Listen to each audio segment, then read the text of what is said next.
Hello and welcome to FMK Anime, everyone. I'm your host, Meep. I'm here with my father, Dalaran, and my brother, Gilly.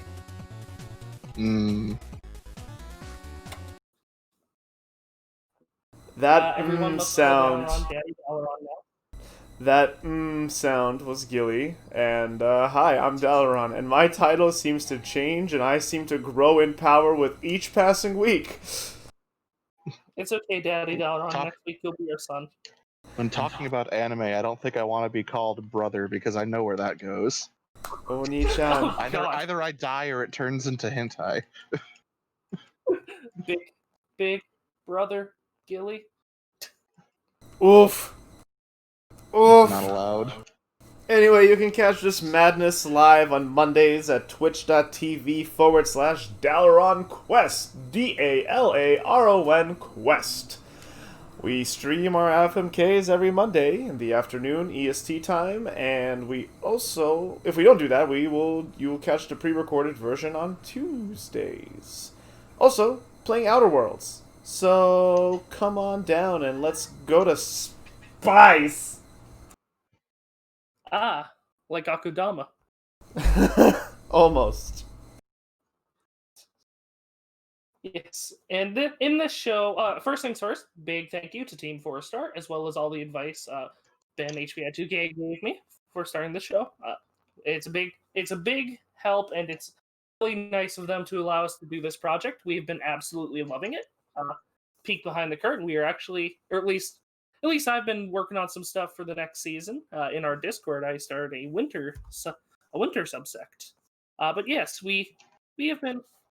Each week, we watch a number of anime. We can cut one anime at the end of the week, and we decide if we're gonna stick our nice purple eggplant in it, or if we're gonna stick a knife in it. You know, some shows deserve the knife more than the eggplant, but you know what? We can't have nice things. Yes, I could say the same thing.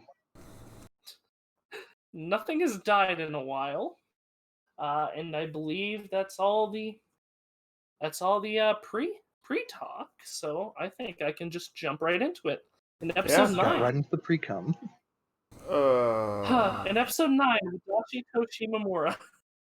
Adachi and Shimamura hang out and go get chocolate, where we see Shimamura came the other day and slightly reconnected with her old friend. At the end, we see Shimamura had a message play on a notification board, and then her and Adachi hug. This episode was really soft, and I actually liked the character development that Shimamura got. Oh my god, abso-fucking-lutely, thank you. This is the best episode we've had so far, and it was worth the wait. Ooh. Okay, I don't know if I agree if it's the best episode of Adachi to Shimamura, but this has been a huge payoff for it was definitely worth the wait of that like mid-season slump. In earlier episodes, I was complaining about like 3 episodes where nothing really happened. Like, yeah, this was nice. And all worries of a love triangle went away for me when I realized that her friend's purpose was to have that character development of Shimamura reconnecting with her old self. Absolutely. In fact, I'm just going to shift the still from the cute opening, which we'll mention in a bit, to the friend. Yeah, this episode has made me stop trying to understand who feels what about who and etc. And seeing as this is episode 9, we're in the final quarter of the season. I'm just like, you know what? I'm just gonna let this ride, and this is gonna take me wherever it's going to take me. This episode was so soft, and it was such a good payoff for Shimamura. I was expecting it to be a payoff for Adachi, but no, it was Shimamura reconnect with her old friend, realized things about herself, because she realized, yeah, I'm not that happy-go-lucky person I used to be. Why is that? Yeah, without... Go ahead. I was just gonna say, and then, like, when she calls her old friend by her nickname and sort of reconnects with that side of herself, because throughout this entire episode, we see Shimamura not acting as herself. She's being a lot more outward. She's being a lot more laughy and giggly. Exactly. I thought it was weird. I literally have it in my notes. Like, anyone else feel like Shimamura is being much more lively and expressive than ever before? And I was scared. I thought we were getting like a lead up to where she was just being extra nice to Adachi because she invited Tarumi to join them on Valentine's Day. But in the end, it was all good. All good.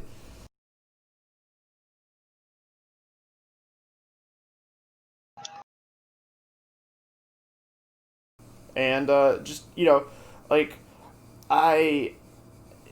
Basically, Shimomura just goes, like, without saying it, like what you were just talking about. She goes without saying it outright. She just goes, "Oh wow, I'm depressed."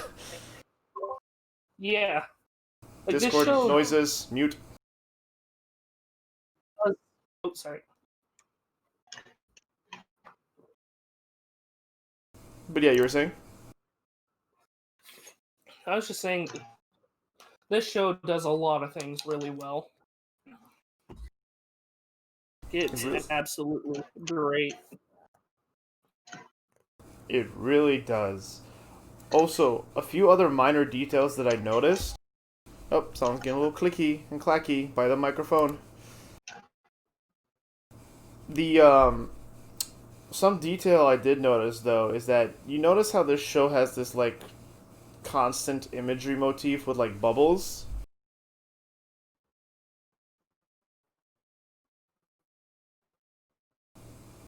Hello? Hello? Yeah. Do you notice how the show has like a constant motif with bubbles?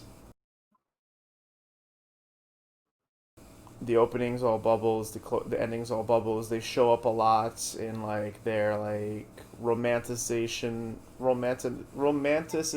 of their scenes.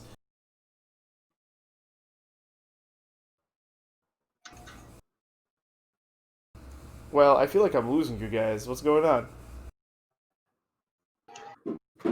I don't know. I have I think. nothing to say. Well, Gillian, that's true. You've always been an Adachi no Shimomura.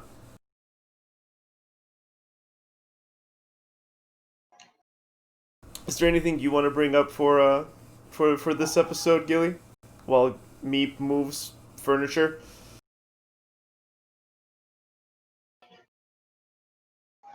Not really. Just same as usual. Just don't have a good time. Any kind of good time with this show. Oh come on! This episode was so much less problematic than the other episodes. But I've stated it before. This show has made me just completely hate their relationship and them being together in any way, shape, or form. So this show has completely lost all goodwill with you. There was never any good ruling for this with me. Ah. It has just made me apathetic. Well, in that case, I'll just finish the point. I'll try to get you to the point where you can sink your knife into this show yet again quicker. Tarumi's Listen, Dally, it's okay. It'll live as long as both of us keep fucking it. Tarumi's icon on Shimomura's phone is bubbles, and it was just a little note, and I give this show too much credit and have a too high of opinion of this show to think that just that little symbol, that little thing means nothing.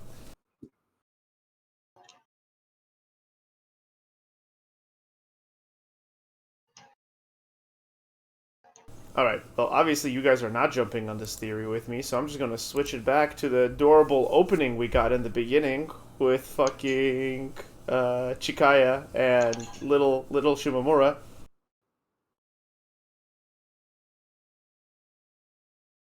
It was so adorable. It was Gib Chuckle. Gib Chuckle. Your chocolate, hand it over. The two of them are adorable, and my friend still keeps saying, "Yeah, I don't like the romance angle they're doing with the little kids. It's not romance; it's friendship. I don't know why people are getting that from them." I don't either. I think your friend needs to stop watching lolicon stuff. That's not going to age well because he is into lolly. Yeah, well, perhaps you should get off the lolly train. It's okay. I have woods in my backyard and I have a shotgun. It's fine. Oh my god. That escalated really quick. He owes me $500. I win either way. Uh, I'm joking, by the way. I'm joking. yeah, you're not admitting to contemplating murder live on Twitch, Meep? No, I've never contemplated murder before. I promise. Yeah, mate, you can't do that. It's against TOS. TOS? Oh yeah, it is TOS. Terms of service, yeah. You don't. You don't. It's you. I'm not don't, calling a it's moral against- quandary here. I'm just saying. You don't. It's against TOS me, Mr. Precum. Anyway, Mm. so Adachi has a pet/master dynamic confirmed. Yeah. I being Shimomura's puppy. It wasn't sexual. It was genuine. Like, I like getting attention from Shimomura, and oh man, I know my mic is picking up my fucking heater right now. I'm not hearing it, so.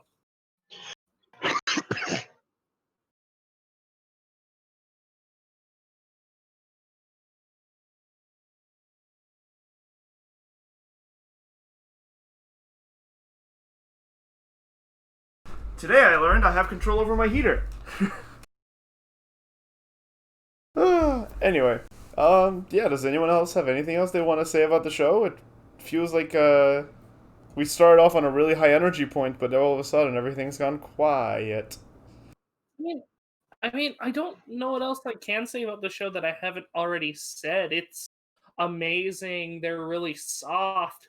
I'm now at a point where I actively want to see them, get together and learn more about each other. Because before it was like, I want them to work through their problems. Now I actually want to see them get together because Shimomura has worked through, like all of her problems aren't gone. Like let me lay that out clear.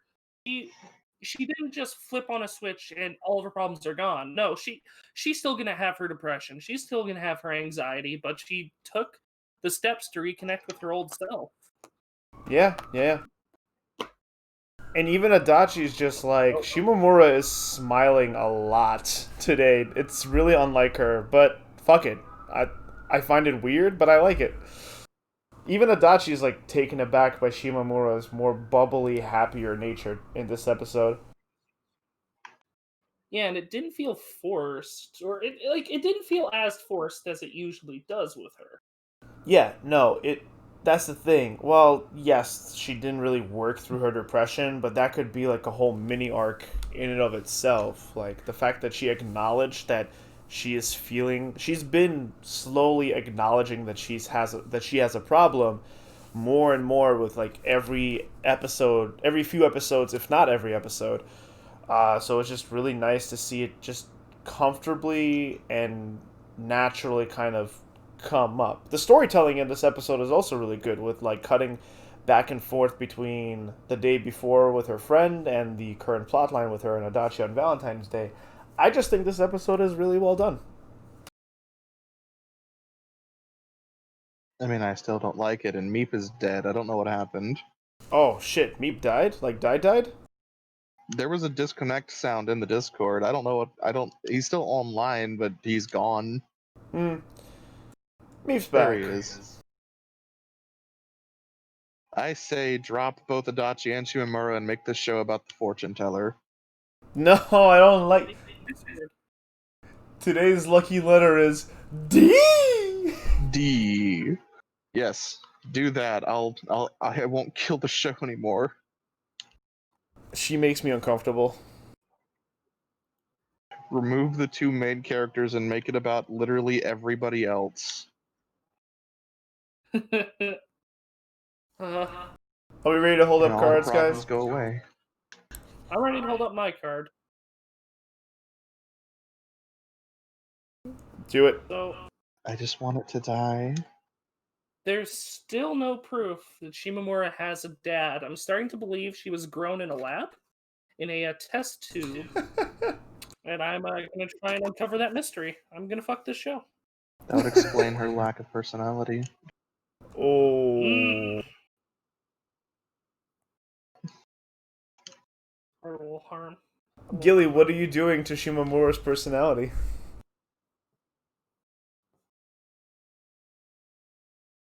I am not doing anything. I don't even think kill is the right word for this. It is just pure and utter apathy. I just refuse to acknowledge his existence at this point and hope that maybe that'll will it to stop existing. You've given up on expecting Dalaran to kill it. I can't kill it. I'm fucking the show. This storytelling, this visual presentation, the art style, this show is excellent. I completely understand how it can't be for everyone, how it's not for everyone, especially people who relate a little too closely to their relationship or people still in that age group. But looking back, this is a fantastic look into interactions, both romantic and social, in that age. It's just really cute. This whole episode, I'm fucking this episode. It's just literally after it finished, I was just like, I just, ah, like that's it. I openly went, ah, this is what a wholesome episode. Like, it's, Shima is growing as a character, and she didn't fuck it up with Adachi or Tarumi, and like it's great because like I was really getting apprehensive. Um, and she's becoming more and more, and she's progressively becoming more thoughtful towards Adachi too, from recognizing her needs as a very anxious being, which unfortunately Adachi still very anxious. But she got chocolates the day before with her friend, and then she did this little romantic little cute little message on like the announcement board. Sirens. Yeah.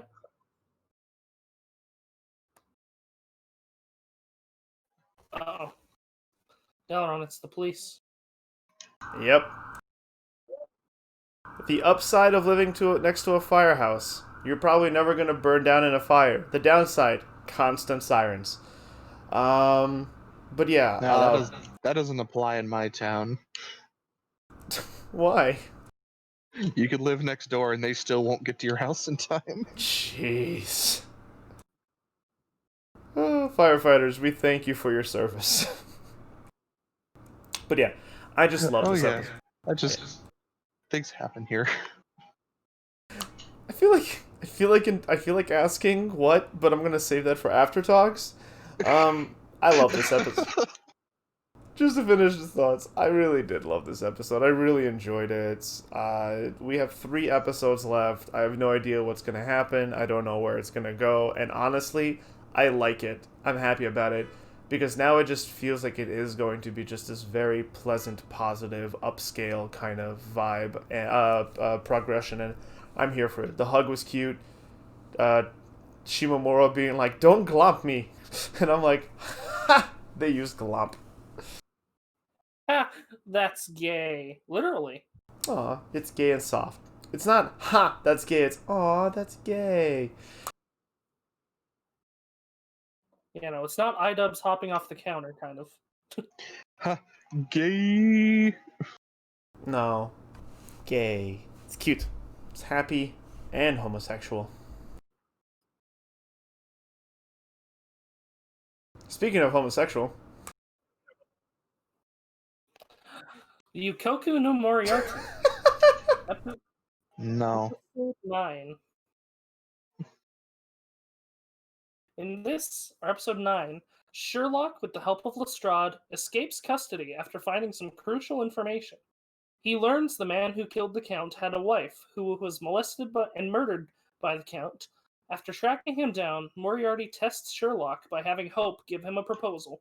When Sherlock refuses the offer, Moriarty sees him worthy of a shining light into the world of darkness. Okay, so I have 2 ways I can take this conversation. That ending scene, or Why the fuck are the street kids all like good looking and like handsome and pretty? They're urchins. They don't have a speck of dirt, and they're all like charming little boys. It's a weird way to phrase this without making it sound weird, but you guys know what I'm talking about, right? Mrs. Hudson hoses them down. Can't have dirty urchins coming around her flat. I'm assuming Sherlock paid them for the job, and that's why they looked nice. He pays them for the job, sure, Also, but they're street kids. Everyone in the show has to look good. That's law. Everyone's pretty. Everyone is pretty. Unless they're old, in which case... Especially Sherlock. I just want to bend him over a carriage. I'm trying to think They if you made stop him that, Meep. so fucking hot. You know what? I have to admit, I think Sherlock is a power bottom.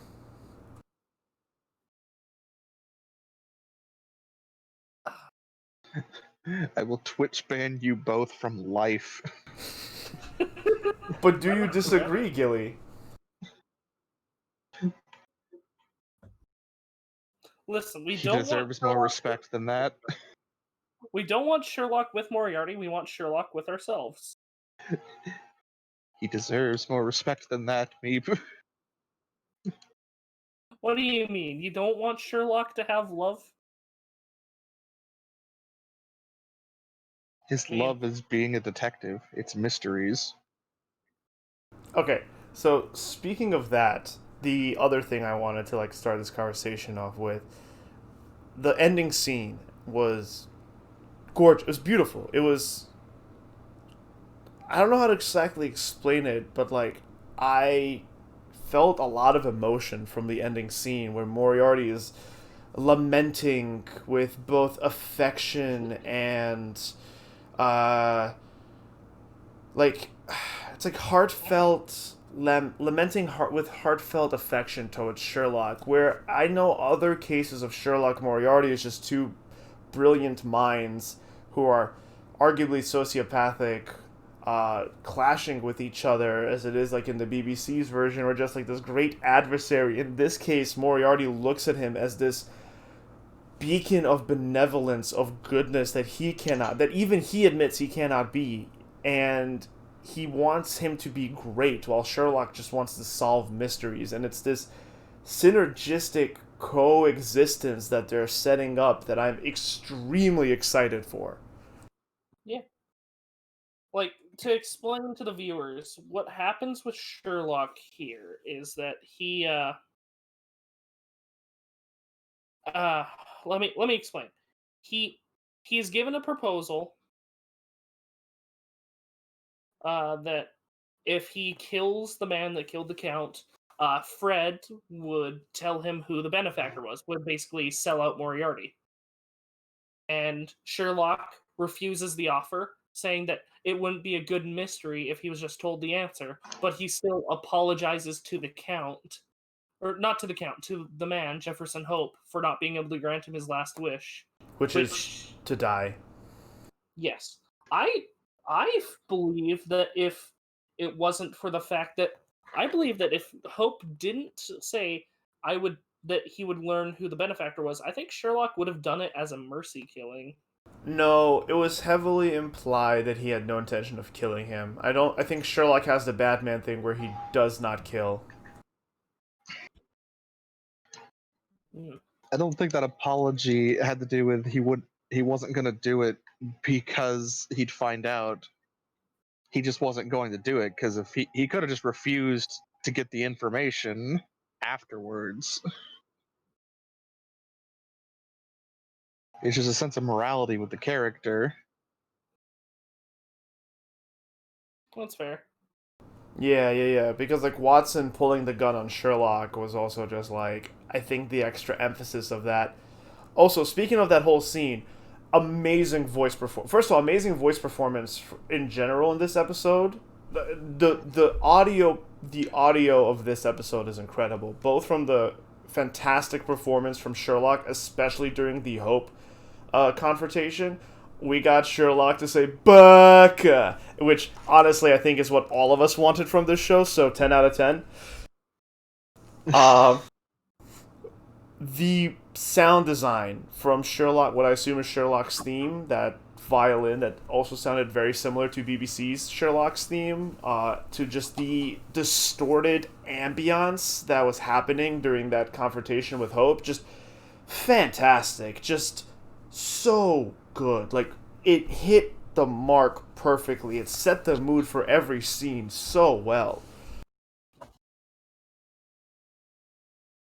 Yeah, it's really good music, really good design.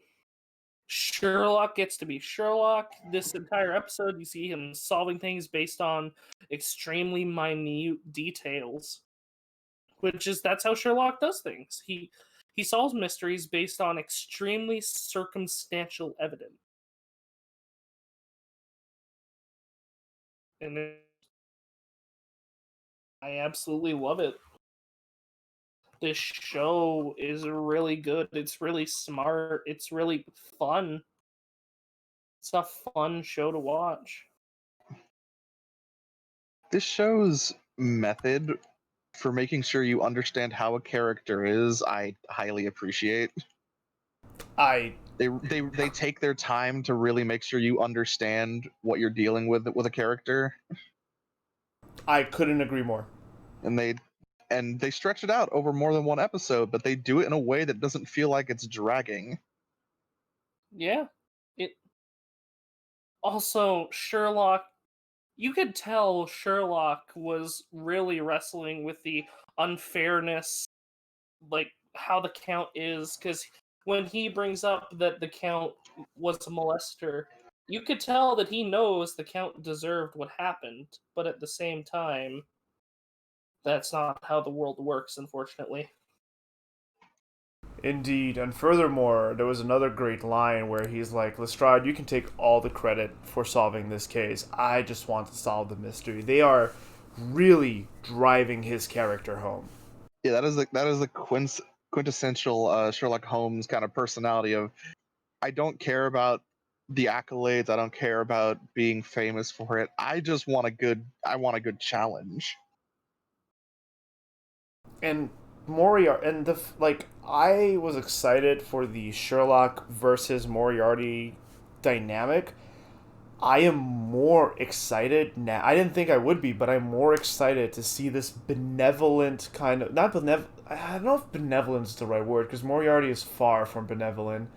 But seeing William James Moriarty have this affection towards Sherlock, this kind of kindness to him, is just both sad and happy. It's complicated. I am really excited to see this to get more explored because we know things are going to go wrong between them, and Moriarty knows this.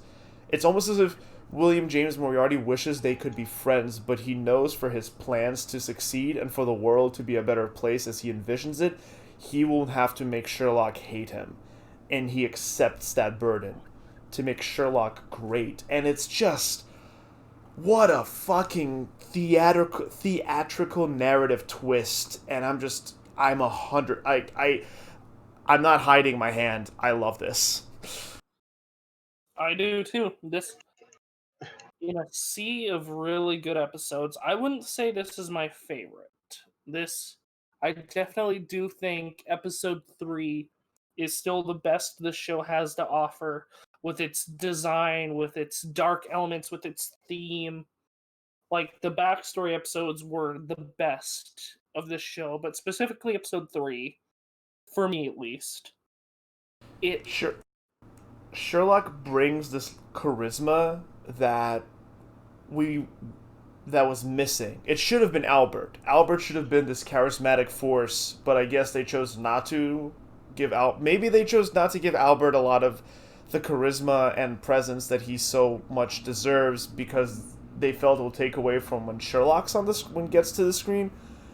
But episode 3 is still fantastic, but a lot of it was already kind of like phoned in. This is my favorite episode by far, and I'm just gonna hold up a card. I'll get to my ending thoughts, whenever. But like, I'm holding up the fuck card. I'm holding up my keyboard right now as if it was a card with a giant eggplant on it because This is stellar. You know, We've all, I had a whole conversation with this a few days ago, and it wasn't like any kind of spoiler for how I felt about it. I just found it hilarious. I've made the comparison before with this show to my all-time favorite show, with similarities in like main character and a few of how they do things with Code Geass, which is something I absolutely love to death. Table Chan, no. And The the other day, I was just sitting around, and an article pops up in my feed that's literally somebody talking about the comparisons between Yukoku no Moriarty and Code Geass.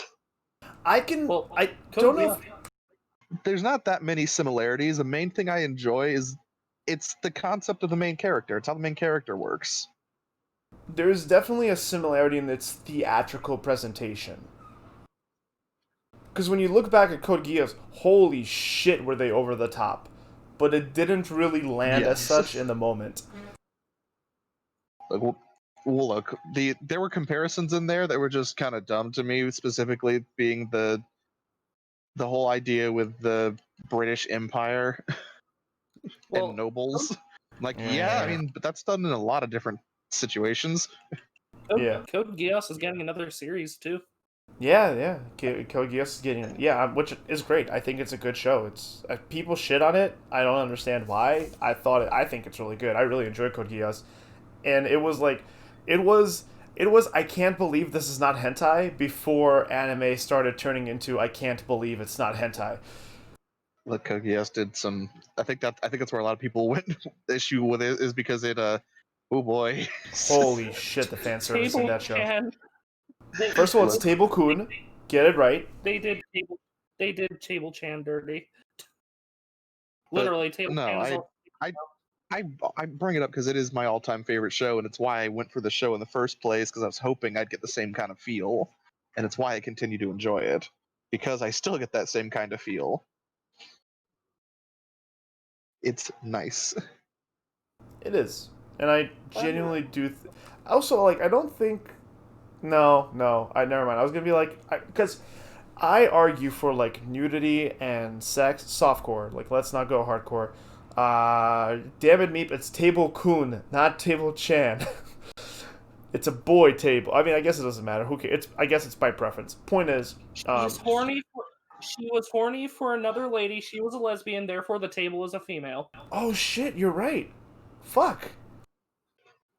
You're Look, we don't 100% need to right. talk about what Nina did to that table, okay?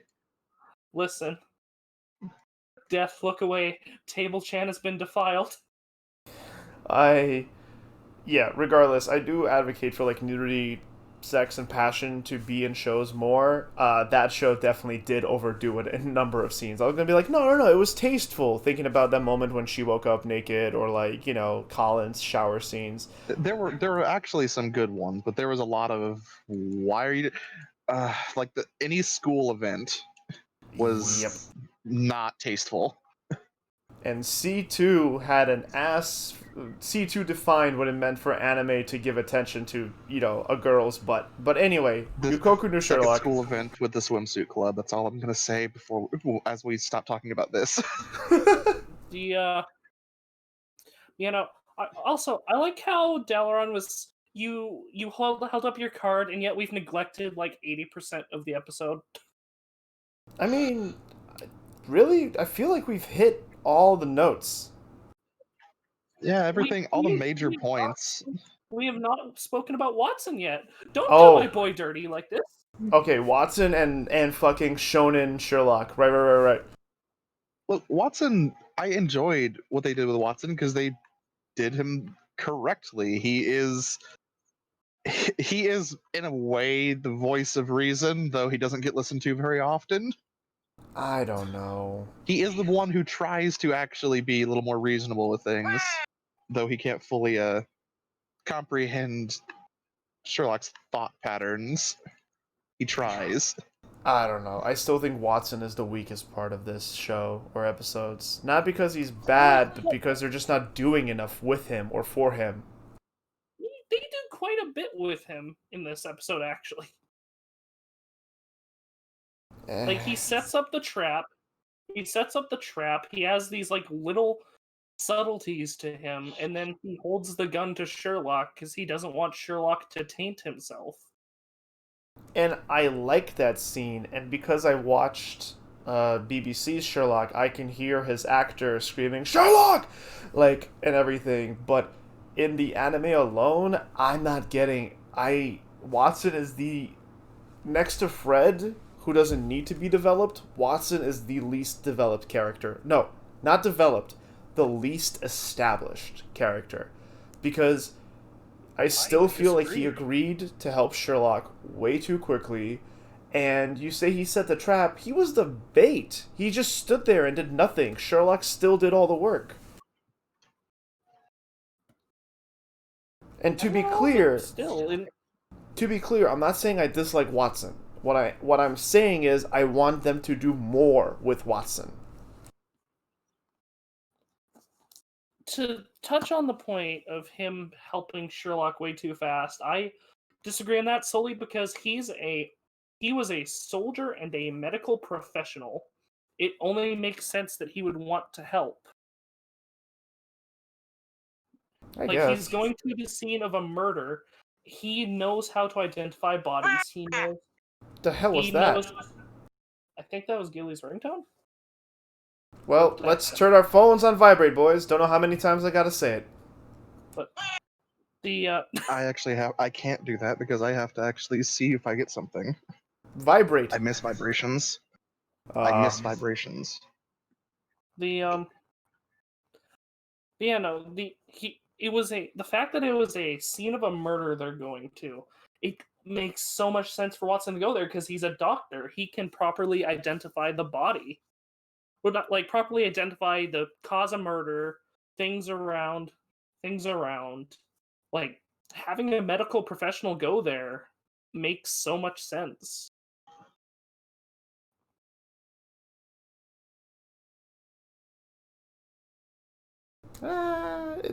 It's not that he got involved like that. I can believe for like you made a good argument.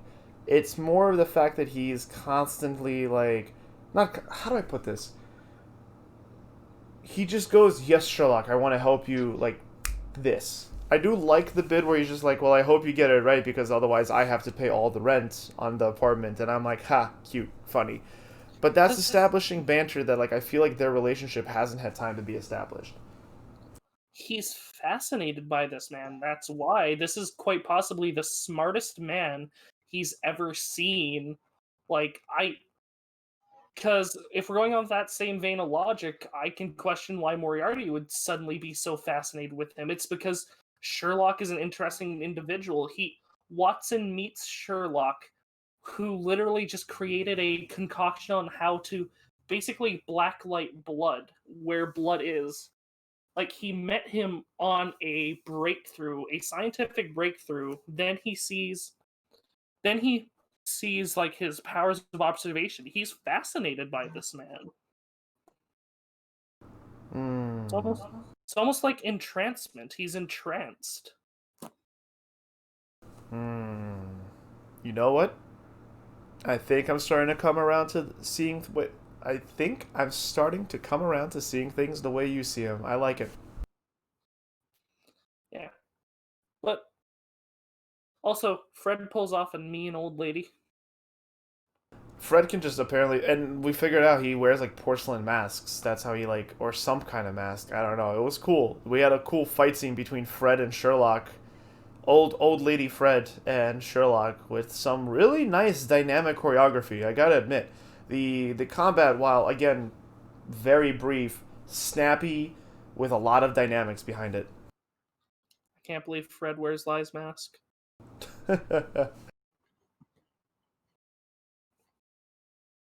That was for one of our friends in the chat.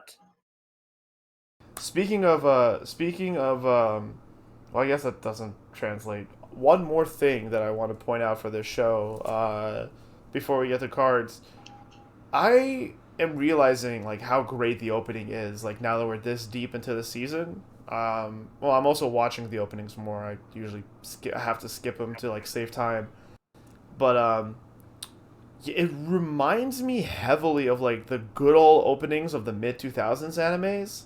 Like there's a lot of like storytelling, narrative. The song is obviously made specifically for Sherlock. There's a lot of like it's a good song. Everything has to deal with the show's themes, and even visually it's very thematic and filled with like metaphoric imagery, and I'm like, yeah, this is good. Dish good. Yeah. So, ladies and gentlemen, are we ready to hold up cards?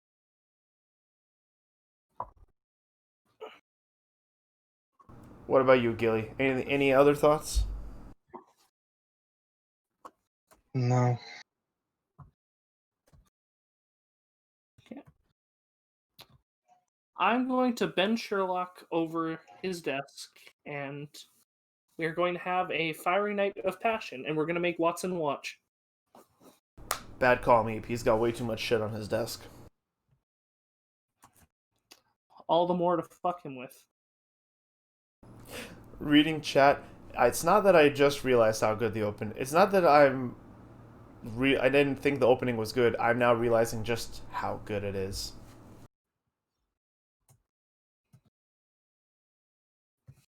Gilly, what are you doing to the Gilly, what Yukoku no about you? Sherlocks?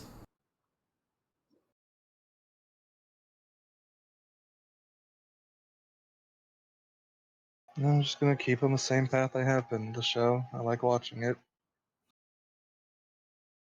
Hmm. Yes. And Gilly, Dalaran, you already held up your card. yeah, just to do my final thoughts. But first, Gilly, Daishobu. Oh no, he's speaking in tongues, Gilly. Yume! um, yeah, no, this show is fantastic. I mean, come on, like, it's really good. It's really good. Not only does this like adapt the core Sherlock material very well, it adds so much life and vibrant energy to each of the main or like lead characters.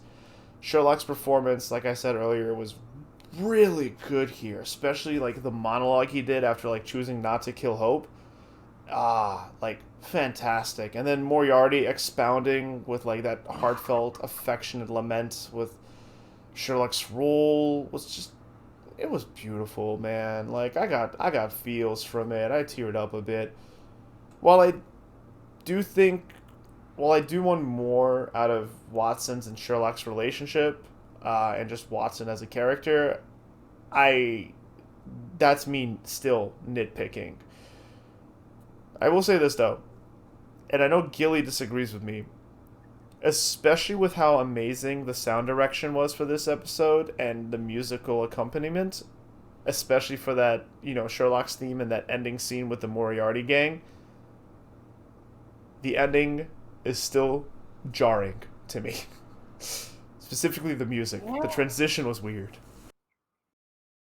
Like, I feel like for most of the show, the ending doesn't fit. Like, it fits for the flashback episodes, but for the rest, I don't really think it fits. I never had any complaints with the ending. I enjoy it. No, that's what I mean. Gilly, you've always been a staunch defender for the ending. Yeah, I believe Dalaran, you're saying that you find it off-putting, or I don't I'm think just dumb. jarring. Jarring is the operative word. It's not a bad ending. It's just jarring for the show that it is. And it was incredibly apparent. I started slowly becoming more used to it, and it became very apparent with that beautiful music accompanying the final scene of the episode. They did it right. They gave it like a second and a half of whiteout before they went into the ending, but still, like I knew it was coming, and like it felt weird, and then it played, and it felt weird. Well, I feel like we have another anime on this list that the ending is sometimes works, sometimes doesn't. Oh, the With Ikebukuro? oh, yeah, Ikebukuro Westgate Park, episode 9. This is going to be a long one, folks. A group in Ikebukuro are trying to drive out Chinese people. During this, Chinese businesses are getting harassed and targeted by land sharks, and one of them in the group is trying to drive out the Chinese. And one of them in the group, and one of them is in the group trying to drive out the Chinese. Shadow takes care of the land sharks, and Makoto learns a group from Kansai has been targeting Ikebukuro all along. And guys, I can't believe Hacker made it to Kanto. I can't believe it. He's targeting Ikebukuro. Get it. Oh. Boo.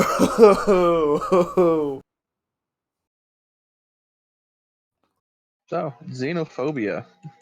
Yeah. You know, Xenophobia and we're hate eventually speech. gonna tackle it. And look, hey, Makoto's sister came back. Yeah. I didn't expect it, though. So I love her nickname for him. Mako bro. It's so cute. Mako bro. Mako ni. So I'm beginning to think the synopsis that was on my anime list for this is some kind of bullshit, because the synopsis on my anime list mentions a dead sister, which I don't. We've brought this up before. I think that's a load of bullshit now, because I was worried this episode. I'm like, this mentions a dead sister. Chinese people are getting targeted. He's Chinese. Oh no, he has a gun. Oh no. When the guy pulled out a gun, when the guy pulled out a gun at the last part, I was sure he was gonna shoot Makoto's sister. I was like, oh, this is where the synopsis comes in. But no, The use of the gun was actually really well done. So it says, the but when a reactions rise of everyone. So I have the My Anime list up right now, and it says, but when a rising tide of violence results in Makoto losing a loved one, can he ride out the storm, or will he drown in the spilled blood that floods the street? It really feels like this is less of what happened before and more of what's about to happen in the show, now that you bring it up, Meep. Or... this is an old property. Exactly. So,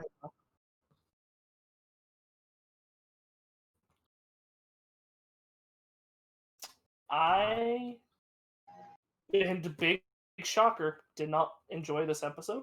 Ah, Meep. It again, the same issue I've been having. At the last minute, this third party group comes up, and it just gets really convoluted and confusing for me. Well, not confusing. I'm able to follow it. It's just overly convoluted. You need to watch more Syndicate shows, because this is good. It's not the best world building, but they live in a the Earth is we live in a globalized world. So the fact that there is outside companies interacting outside of Ikebukuro and outside of Ikebukuro forces are starting to influence it, I like a lot.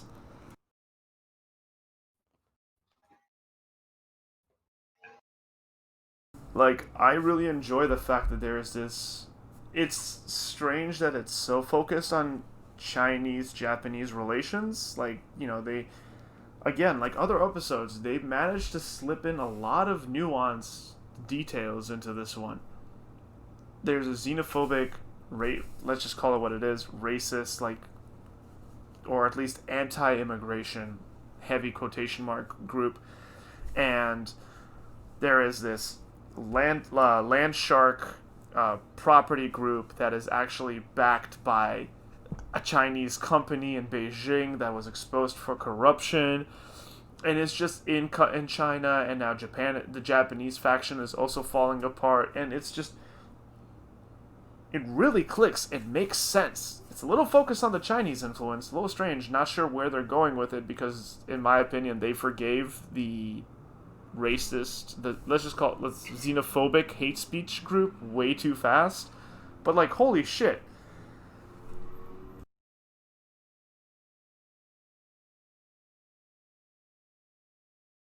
That group went real hard and real fast. The land sharks or the racists? The xenophobic group. Yeah, Just the Xenos. the chanting they were doing. At the end, right? Holy fuck. That was damn. And I That don't was understand. some Yeah, sorry, go ahead, Gilly. strong speech. Strong is one word for it. Strongly worded, I guess. Yeah. And I don't get it, because King says it himself. Like, King is standing there, is like, alright, pay us our protection fee and we'll protect you, but, like, isn't this shit illegal? And they don't go back to it. It's just, yeah, what they're doing is illegal. Okay, moving on. I'm like, what? Why is it happening then? It's like in the US, where it's like these hate groups march and the police have to protect them? Question mark? Why?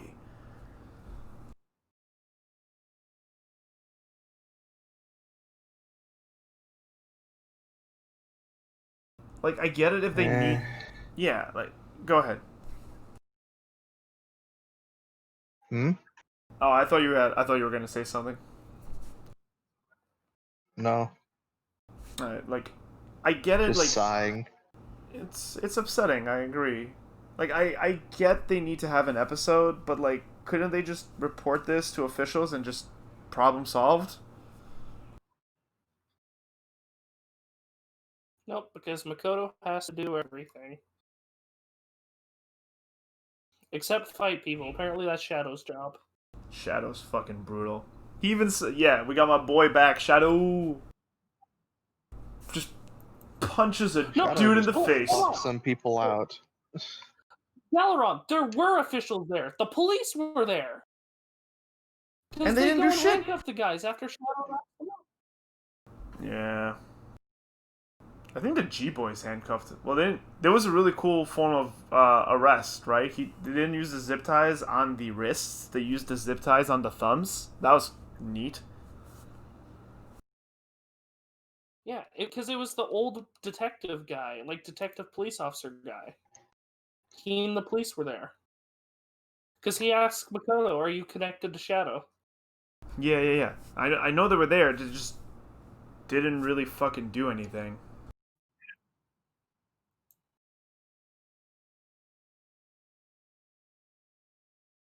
Excellent Shadow this episode, though, eh? Like, we just got, like, first of all, holy fuck, bro. You're gonna pull out a knife and, well, a tanto, and then a gun? Like, how fucking serious is this group? What the fuck? And then Shadow just...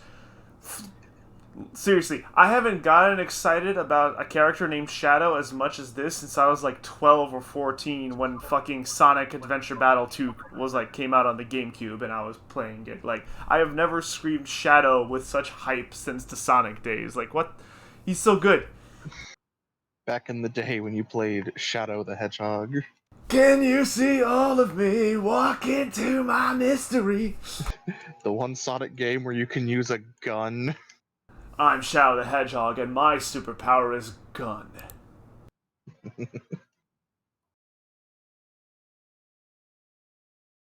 Yeah, but that takedown he did when he pulled the gun on him was so fucking, like, really well animated, too. Like, so fucking cool. I didn't know Shadow was a Dragon Ball character. Or a ninja. Also... No, he flashed out. He flashed... Oh, shit, he's a Shinigami.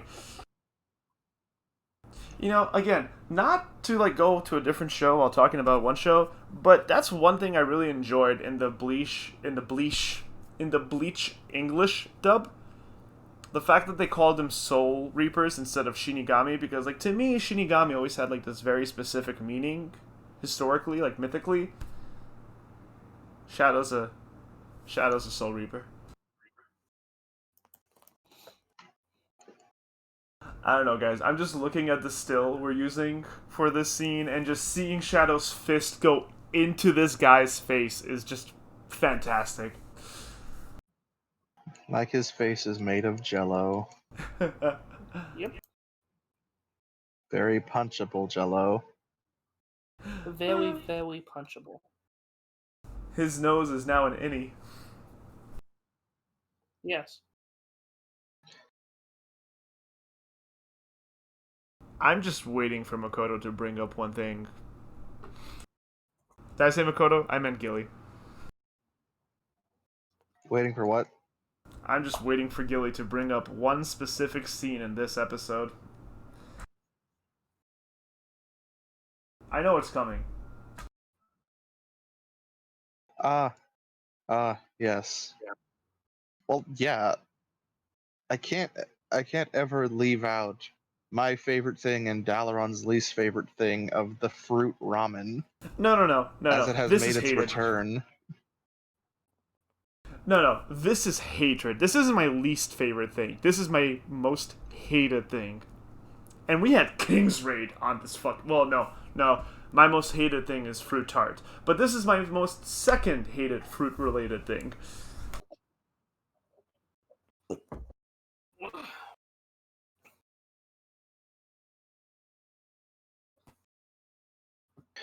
Look, it looks good. It is an No, abomination. Dowron, wonder what your favorite thing should be.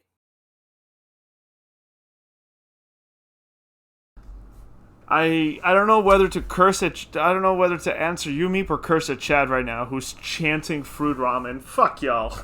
We need a fruit ramen emote. Someone draw it and I'll. Your favorite thing. Go ahead, Meep. Your favorite thing should be today's sponsor, Die Hard Dice. Don't. You ever want to kill No, your today's sponsor is fruit ramen, obviously. player? You ever want to kill your player? Use Die Hard Dice, and then fudge all the rolls to be nat 20s. Nope. Fucking, I hate this. I'm looking at it, and I knew that Gilly is going to be really happy about it. First of all, the hand is drawn really poorly now that I'm looking at this still, which is surprising, because generally this show's good looking. It's very... What's the term? That hand is ugly! Yeah, the hand's kind of bad, isn't it? PS2 cutscenes have better physics than that hand. Oh, by the way, at the end of this episode, we're all gonna watch... Okay, maybe not on stream, because we'll get copyright striked, but I'm gonna make everyone here watch the X-Arm trailer. That is going to be lethal, I think, for all of you. Back to Ikebukuro Escape Park. I had to fucking get the perfect shot of this still, because I knew Gilly would be fucking excited about it, and all you bastards in chat who are chanting food ramen would fucking love seeing this. I'm not happy about this. I am not happy that I had to do this, just so everyone knows. I think we're all happy. It's fruit ramen. What could be better, that Dalaran? Moving on. Okay, looking at my notes. Oh, did anyone else get scared that we're gonna get like 2 plot lines this episode? Yeah. I mean, I'm glad that they didn't. Yeah. What's going on, boys? Mm-hmm. You all seem to have lost the wind in your sails. I never have much to say about the show, Dalaran. It's the same thing I say each week. It's both not for me, and I think it poorly does a lot of its stories. Man, I really disagree with you. Listen, the rating it has, it perfectly encapsulates my feeling. It's not terrible, but it's at a meh. It's at a 6 for me. It's at a meh. I don't know. And when we have so many like 8s to 9s for me on this list, a 6 doesn't hang with all of them. Damn. This is the show I usually start with because it's less long-term plot heavy. What about you, Gilly? Anything you want to say about this show? About this episode in specific, apart from Makoto, you son of a fucking bitch. Well, the moment between Makoto and his adopted sister, where they're having the whole conversation, about her talking about that she's a she's a Japanese citizen, but she'll always still be Chinese, and how difficult it is when people tell her to tell her to that she needs to get out. Was very I enjoyed that. I thought that was really good. Just that emotional moment between them. You can't see me, but I'm nodding. They Hmm? don't. Go ahead.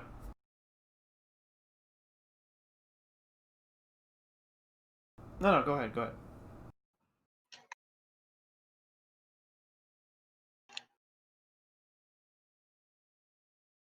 I guess so. And now silence. Yeah, I thought you had something else to say. Am I not being picked up? I finished out my sentence. Oh, okay, cool. I think you might have actually cut out then, because I heard and then nothing. Regardless, All I was yeah, saying was I enjoyed the emotional moment between Makoto and his adopted sister. yeah, they don't overuse the character, and I think that's really good. The last thing I will mention before we hold up cards, Makoto has his phone on solid vibrate, and that gave me fucking anxiety. I don't know what kind of monster has their phone on just. And I'm like, that is terrifying. Why would you do that to yourself? Well, you never know. Maybe he's like doing something and he gets distracted and he needs the solid vibration so he doesn't miss his calls. It gave me anxiety. Look, that's what I used to use. I made a custom vibration for my phone back in the day that just literally vibrated for a solid 15 seconds. That's terrifying to me. And I never missed a message. That's so alarming. Oh my god. Well, what was in my pocket, I didn't miss a message. Or if I left it Yeah. on a wooden table. My phone has always been just not and I'm like, what? Why are the alarms lit? What? Gondor needs our aid. Why? You don't like it sounded like there's a lawnmower in your phone?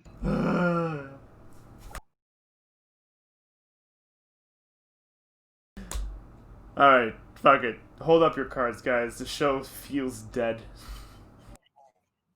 I'm gonna pick that gun off the ground. I'm gonna shoot Makoto in the head. Don't you dare. He's a good boy. No. He must suffer. Can't I see don't me, know. but I'm frowning. Well, I'm gonna fuck this show. Fuck this show. I just enjoy it. Fuck this show. Fuck this show. Fuck this show. Yeah, I'm fucking this episode. While I personally wish they were much less kind to the xenophobic slash racist hate speechers, terrible people, really, just terrible people. It's not like they even made them like have a moment of redemption. They suck throughout the whole fucking show, but for some reason Makoto's nice-ish, polite to them. Polite is the term. Oh fuck. What? Gilly, do you have an announcement? Oh, somebody texted me and I was looked out the window and we're getting our first snow. Hey, happy first snowmas. But yeah, It's been blizzarding here for I just get a text like, "Hey, it's snowing." I'm like, "What?" And I look out the window like, "Oh, so it is." let it snow, let it It's snow, been- let it snow. We It's don't been usually snowing get them for- this early around here, so that might be concerning.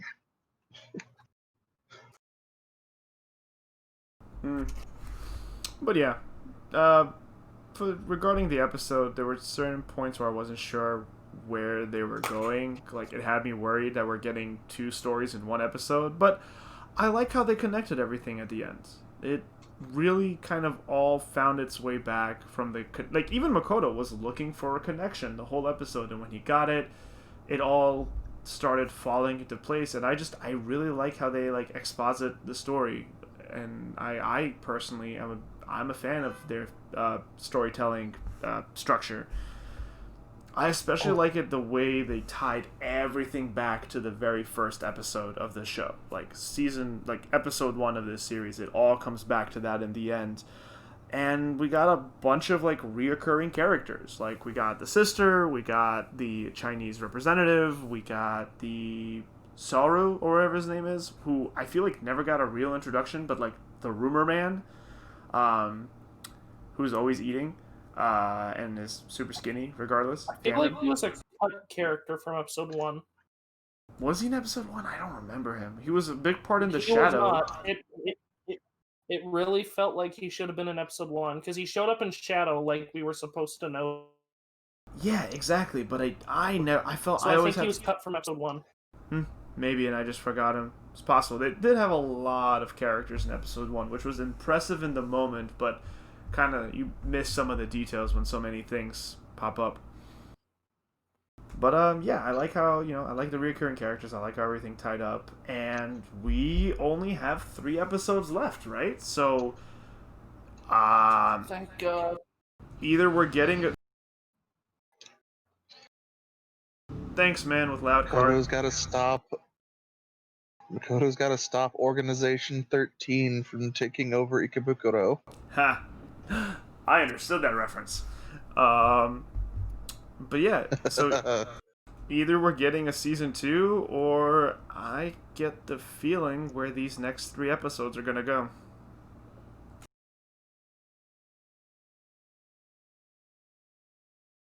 There was something else about this episode that I completely forgot. It was just because it was very minor, but I thought it was nice. Just the realization, the Makoto's immediate comment to Go, his adopted sister, as soon as she got there, is today one of the days you're gonna have dinner and like help out. I just like that's just something she does. She comes by, she has dinner, helps with the fruit stand some days. That's just cute to think about. Yeah. Some days she comes and volunteers or like helps out around the fruit shop, which is cute because they are this kind. It's not just like she actually is just like coming around like she's actually family, and she is, and it's cute. I like it. It's not just like paperwork done. Yeah. Do you guys think the YouTuber is going to be a recurring character? I hope not. I feel like he might get like a very brief cameo in one of these next episodes, and that's it. I hope he's going to be the hero at the end. He's going to beat up the Red Angels. He's not going to beat up the Red Angels. He's gonna rally people to understand what's happening in Ikebukuro and help draw attention to problems. Nah, he's gonna save Makoto's life by falling downstairs and rolling on top of Makoto's attacker. The sad thing is, I think Gilly might actually be right. Yeah. Anyways. Oh, actually, before we move on. Hold on, before we move on, Gilly, you said something about the ending? Oh, no, I've just said this before. The ending theme for Ikebukuro, sometimes it's fitting, sometimes it feels extremely out of place. I brought it up when you were talking about the Moriarty ending. Huh. I like the ending to Ikebukuro. It's like this pretty... Well, I didn't say I dislike it. It's just it does feel jaunting depending on what just happened. Did you feel that way this episode? Oh, no, I had no issue with it this time. Cool. Like, here's the thing. Like, we talk about the YouTuber one. That was one of the ones where it just felt weird. Okay. King's Raid has a better ending. That is my input. King's Raid's ending is the only good thing about King's Raid. We'll get to King's Raid when we get to it. Speaking of King's Raid, this show has absolutely nothing to do with King's Raid. Jujutsu Kaisen, episode 10. In this, or episode 10, the kid learns from Mahito that Mahito has the power to manipulate souls, not bodies. Nanami does battle with Mahito, testing his abilities, till he gets serious. Well, Itadori finds the kid and tells him he needs to talk with him about something. I'm trying to play back the events that happened in this episode. A bunch of it was fighting, and then there was trying to remember exactly what happened. This Why is your curse energy swelling up so much? Looks like I'm going into overtime. yeah, looks like I'm gonna have to work overtime. I just fucking This, it was so dumb, but I loved it. I love this this guy is deadpan like fucking businessman. Well, yeah, he views working as a fuck as this doing this as like just working a regular job, a 9 to 5. yep. 9 to 6. Oh, 10 to 6. Nanami is a B movie action hero. That is who Nanami is. I love him though. Which I get the feeling Nanami might die this arc, which makes me sad. But Yeah, he is I see outclassed. I see the writing on the wall. Which, hey, death in shonen that actually means something? Yes, give it to me. We don't have enough of that in shonen. But not I mean, Nanami. honestly, in terms of like Jujutsu Kaisen, other than our one resurrection of Itadori, I don't see many resurrections legitimately being able to happen in this show. Oh, I hope they Yeah. don't. Because what's the point of Itadori being able to do it if everyone else can? Well, he only did it because he made a deal. Yeah, with Yeah. fucking And Sukuna. nobody else has that kind of option going on with them. Exactly. By the way, my current theory on Sukuna, he's either God or the resurrection of Christ. No, I'm Okay, joking. well, Meep has lost his right to talk for the rest of this episode, so... I'm joking. It's a joke. One of these days, Sukuna will resurface, and we'll get to hear his banter once again. Yeah.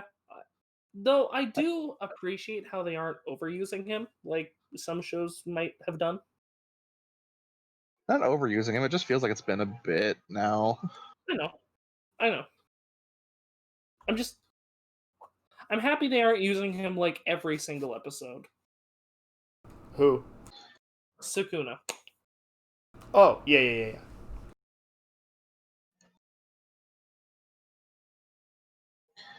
So this kid is definitely like a Sasuke mark, right? Because he's having the like fucking moral quandary of, oh, he's getting talked to by a man who manipulates souls and bodies, who honestly, now I'm thinking about it, kind of gives me some Orochimaru vibes.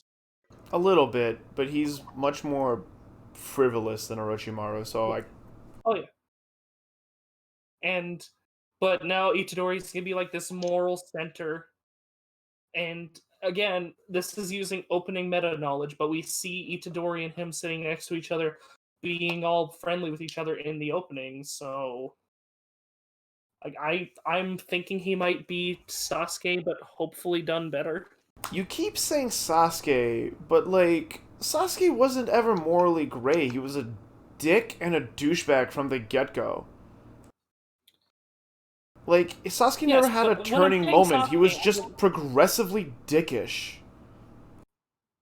when I'm saying Sasuke, I mean like the situation surrounding him, because he's getting.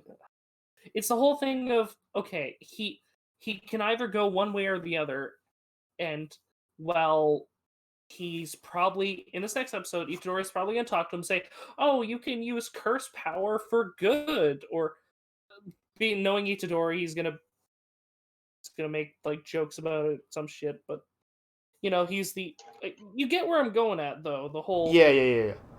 Though I do disagree that so one thing that this episode really surprised me by was how Itadori handled the scene with how Itadori handled the scene with the kid and like de-escalating the situation between him and the teacher. well, we only did that because they accidentally let the fly out too early. Sure, And but he fucking panicked and pulled down the teacher's pants and ran away with them. Plop. I fucking love that scene. He just pulls the teacher's pants down. Wait, no, stop. Where are you going? No. Teacher runs after her. By the way, fuck that teacher. Yo, seriously, fuck him. He's like, oh, weren't you friends with the bullies that day? It's like, you saw him getting bullied and beaten by them, you pig-headed fuck.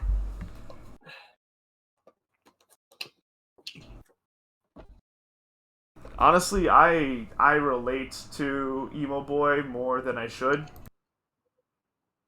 Yeah, I do too. Like, he even, like, Itadori calls him on it too. He's like, pulls a Sherlock and like, well, you hated that guy, right? And he's like, what? How'd you know? And then he's like, just a hunch. Just Itadori's whole approach to him. It wasn't like, no, you can't let evil into your heart, man. You gotta do good.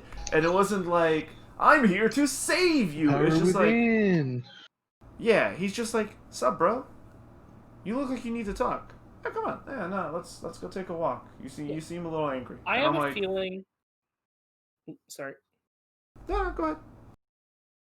I was just gonna say, I have a feeling next episode, when Itadori talks to him, I don't think he's gonna be like, oh, but you can't be evil, that's morally wrong. I have a feeling he's gonna go, no, if you do that, all these curses are gonna do this. You're probably gonna end up in a bad spot. I know you hate these people, but you can still pull pranks on them. You can still, pull their pants down, run away. You can still do that. You can fight back. Just, don't go cutting their heads off anything. Yeah. And it's like, yeah, you might be able to punish the people you hate or that hate you, but other people will get hurt in the process. I see Itadori kind of bringing that up. Yeah. Also, we got our dick fly. Yes. Now, knowing that Gilly mentioned it, now that I see it, I see what you mean, Gilly. Yes, the fly heads. The flying penises with arms and legs and eyeballs. They don't say where that curse comes from, but they do say that it's so common, but also so weak that it doesn't even have a grade classification. Yeah, it's so weak. It is below class 4, which is like the lowest class. Oh, yeah. So we also learned. Oops, sorry. The explanation of the dynamics of how sorcerers are supposed to be compared to curses was actually pretty neat. Just going into a little more depth on that, like, if a curse is, what is it? It said if a curse is like class. I'm trying to remember the exact way they did it. That the class of the sorcerer. A class 2 sorcerer needs to be able to take out a class 1 curse. Yes. They need to be able to take out the thing that's technically stronger than them. Yeah. A class 2 sorcerer is one that can easily handle a class 2 curse and can probably go toe-to-toe with a class 1, and that's the level of escalation. And I love how the show explains us not getting that information before, when Itadori is like, Gojo-sensei never told me that, and then the guy is just like, Gojo is too lazy, because he doesn't take... He's so irresponsible. Yeah, he's too irresponsible. And we immediately cut from that to seeing Gojo frolicking through flowers and Nanami comparing Mahito to Gojo. Well, he wasn't comparing him. He just said that, like, oh, if Gojo was here, I might be in trouble, but I'll play with you. No. Nanami literally says, this guy is so much like Gojo, I hate it. Oh, like when talking about Mahito. He gives off that carefree outward with a sinister interior kind of to them. Yeah, like he's playful and carefree with a terrifying confidence behind it. Yeah. I like that the show is setting him up to be like Gojo's counterpart. Like, you know what I mean, right? Mm-hmm. Honestly, the way it seems, I have a strong feeling that Mahito is probably of this little group of curses that seems like it's going to be our villain group. He's probably the strongest behind the main guy, possibly stronger than him. I think he's stronger than the other dude. Than Scarhead? Scarmonk? Yeah. No, I think Scarhead is stronger because Geto was built up really big. I think Geto the whole just thing has is that though is it's a personality. shonen, and they also like to do that though. make you think someone is the strongest when they aren't.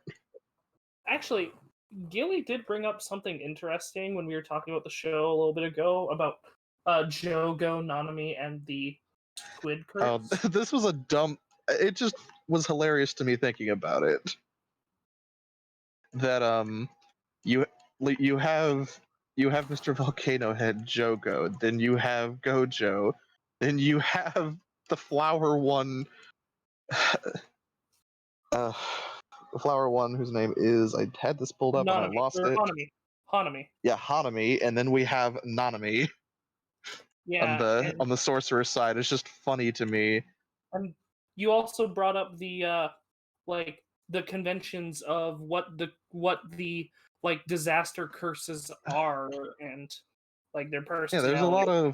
there's a lot of thought provoking aspects to this show. Surprisingly, for a shonen, that's saying something for a shonen. A lot of the time, they're not. I love shonen, but they're usually not that thought provoking. This show seems to put a lot of attention to detail, so I'm liking it. Yeah, and the fights are just fun. They really are. The fight is good. However, it's a good fight, but Yes. I think my boy is outmatched. Although now that he took his tie off, and you know that a salaryman really gets serious when he takes his tie off, we'll see how it goes. I'm very excited for the next episode. When this episode ended, I was like, no, come on. Like, If we ended on we ended on a little bit of a kind of a cliffhanger, but yeah, he took his tie off, and again, it's so dumb, but I just the whole the whole overtime thing is just, I love it. yeah. I just, I haven't audibly screamed no when an episode ended for a very long time. The sorry, it looks like my internet died when I was asking the question, but because what I was asking was Jogo is the curse of the land and volcanoes, right? Yeah, And he's really explosive, really bullheaded, and aggressive. Then Hanami, what we've seen of them is they're really mysterious. They're able to hide their presence. And the most terrifying thing about the forests is not knowing what's around the corner. So with the squid, it's probably going to be extremely aggressive, harsh, and fathomless because curse of the ocean. I think he's gonna be tsunamis. So from a which moment is of gentleness, he can transform into this like terrible force of power. I'm it's imagining. funny for me to think about that, because after we had that small conversation, I was talking about that. The I remember watching the next episode, and I see the opening, and I completely forgot that in the opening the squid curse has like little baby eyes, and it's just floating in a pool of water. Yeah, It's just its head. It's adorable, and that just makes the concept that it might be the scariest of the element based curses hilarious and terrifying. yeah, it is baby, but then it will transform into JoJo masculine squid. it, Barathulu. it it Yeah, protect, but it also attack. Uh, or maybe it's just Zoidberg. Why not Mm, more? Maybe. how about no? um, but regarding the fight, while it was a good fight, the other point I wanted to make is that there were some specific scenes in that fight that were ugly. Like when my boy is like getting blown away when he reaches the final room. I know it's shonen, you need transitional scenes, but this isn't just like pausing on an awkward like mid frame. It was just like the way they have people, and I've noticed this before. It was just really apparent in this episode, in this fight.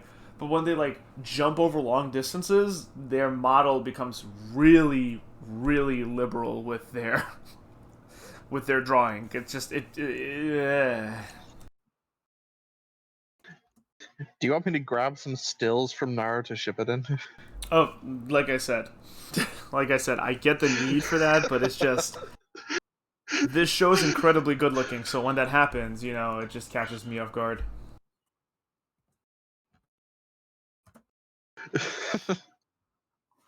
Like this, it's a lot of time. There's a lot of time you'd have to invest to make like super active shots like that look just as nice as everything else. yeah, I know. And anime is all about limited animation. And a lot of the time, unless you're like zooming in on it, it's usually not the zooming in or pausing. It's usually not that bad. Yeah, fair. Usually pausing is the curse of those scenes. Yeah, but when it where catches you catch my those eye, frames like, oh dear God. I know. It's just when it catches my eye during the episode, I felt like I should have at least mentioned it. But you're right. Limited animation is the staple of anime, so I guess you'll need to. I just need to accept it. Speaking of animation, though, the pixel art that they did when the simulating with punching the dick fly head, and like Itadori's like the 4 situations that could be possible was really good. Yeah. Are we ready to hold up cards, ladies and gents? Do we want to go for a jujutsu stroll? Oh, right. Fuck, I forgot about Jujutsu Stroll. It was really good. It was fucking dumb. It was, but it dumb. always is, and that's what I love about it. And this was the best Nobara we've gotten. Which is sad. Which is the fucking roll. Well, no. Nobara's fight with, not Maki. What's her name? Miki? Maru? What fight? Maru? What fight? Lucy? She was strangling her. That counts as a fight. Bullshit.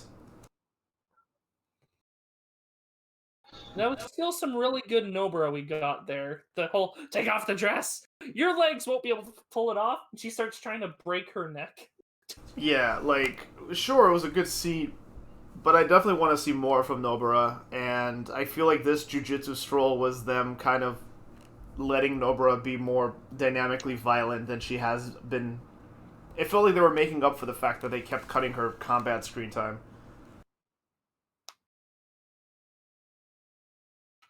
Also, this show. This isn't my skirt. This is Maki's. Then we cut to fucking Gojo. I'm Nobara. And then fucking Itadori just starts fucking busting a gut laughing. Yeah, and I also love that this jujutsu stroll just calls itself out with "this image is crazy" line from Fushiguro. Yeah, she's essentially pantsing the rice ball man. It's just when I watched it, I was just like, when I watched it, I was just like, what the fuck? This image is crazy. Do you think she still?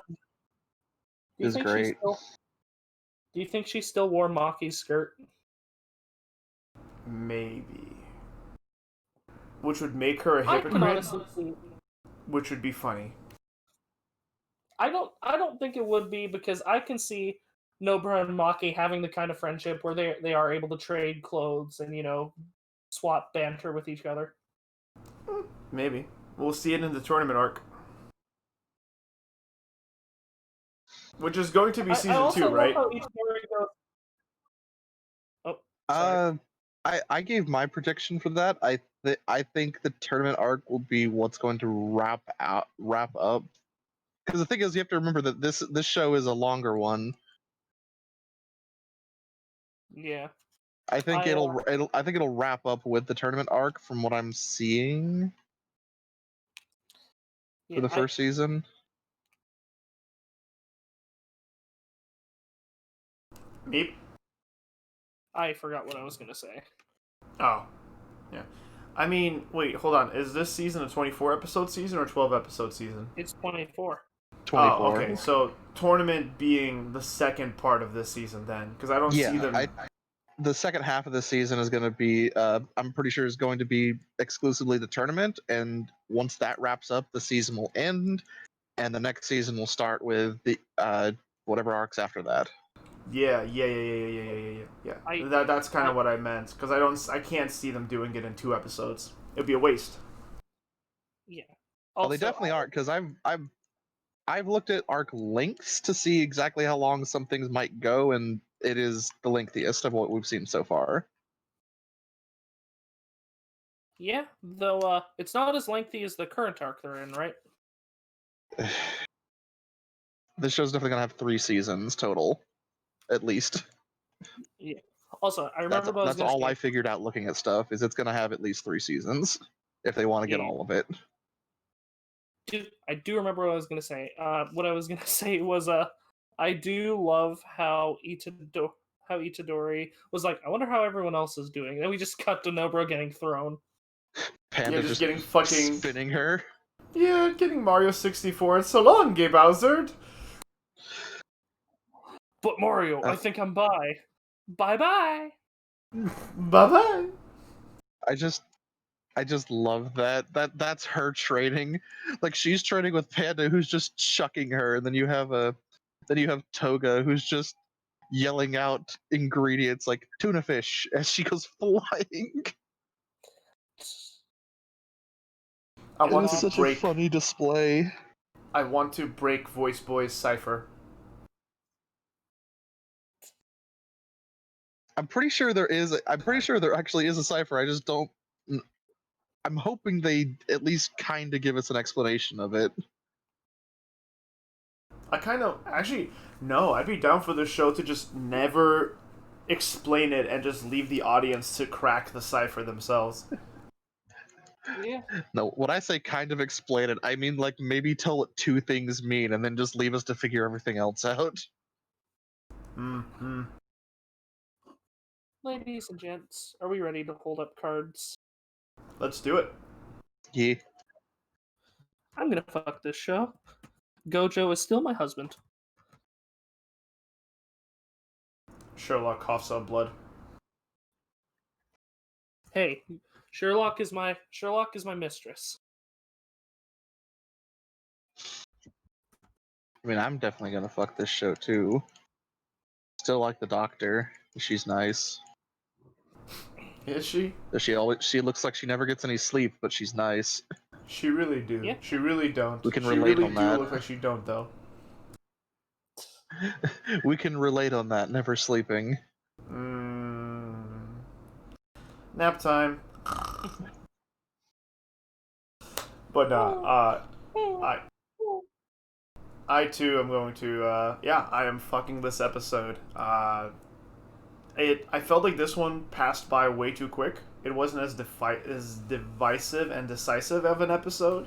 So I'm really excited to watch the next episode, which honestly is a testament to the show. Like, making me want to watch episode after episode, not because of manipulate. Well, I guess this one's a little bit like cliffhanger manipulative, but I don't hold it against it. You know, Reaper Boy is hella creepy and hella powerful. I'm glad. I'm curious to see how he fights against Gojo, because it seems he needs to get his hands on his opponent, and that's Gojo's whole shtick. I don't know who's gonna fight Gojo. I see Gojo fighting Geto. I don't see Gojo fighting him. I think he's gonna be the opponent for Itadori. Because Itadori's whole thing is he wants people to have normal deaths, but this guy's whole thing is I manipulate souls. This guy didn't get a death. Itadori has 2 souls in him.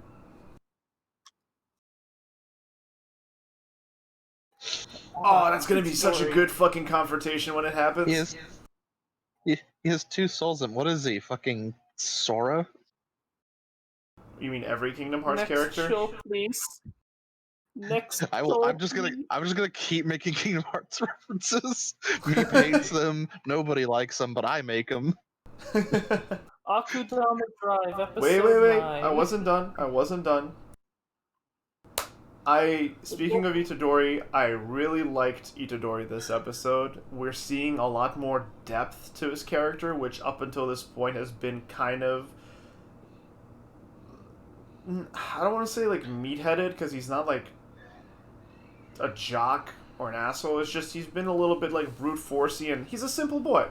But seeing that simplicity be expressed in like de-escalating a tense situation, I really appreciate it. And, I like how the show is utilizing him and his personality in a very interesting way. And while the episode felt too short, I did like, none of us mentioned it earlier, I did like the opening of the episode where they were talking about all the horror movies in the movie club, and they were like making fun of like convoluted horror movies. Like, I thought that was really clever. Like making fun of the horror movies that are so overly complicated because they're trying so hard to be clever. Like, that was a good nod.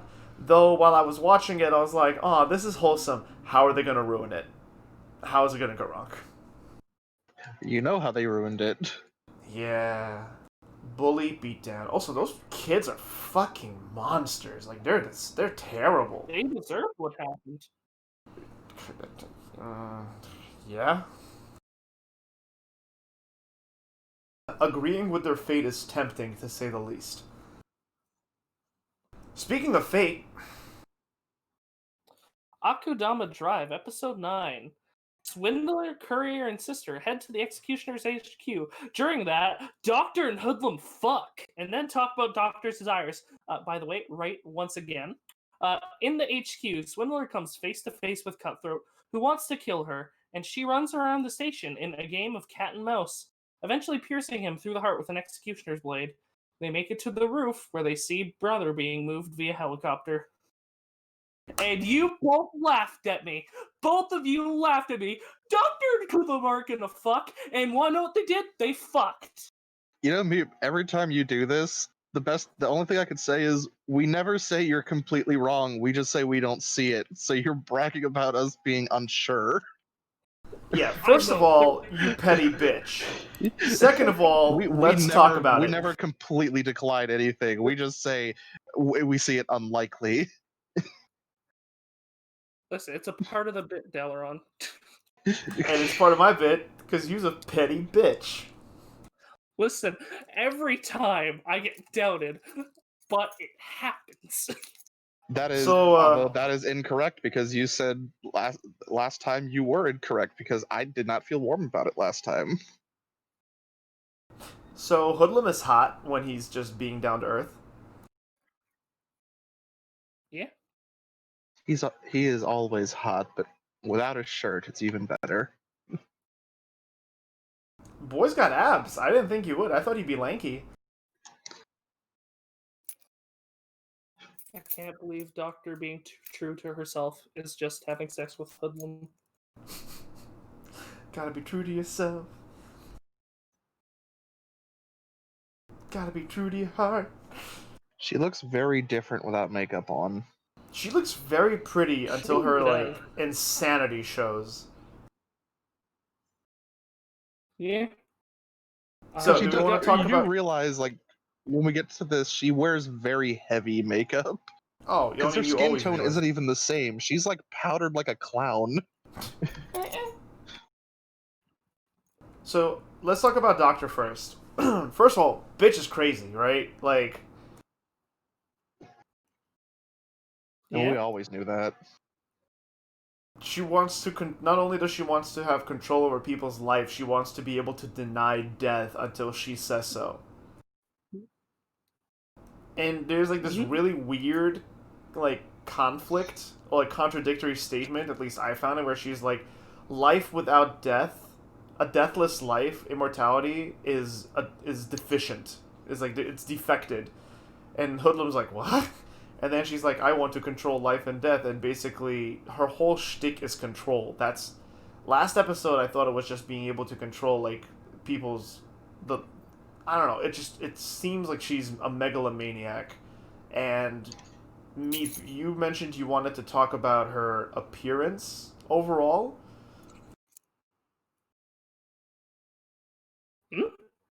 you wanted to mention how like she looks young and then she looks old, and I personally want to talk about like how scarred up her body is because I have thoughts on it too. I wasn't the one that brought that up. I just said bitch looks like an old woman in that still. Yeah, I think her the way she was asking Hoodlum, I think she's like operated on herself multiple times to like make herself younger than she is.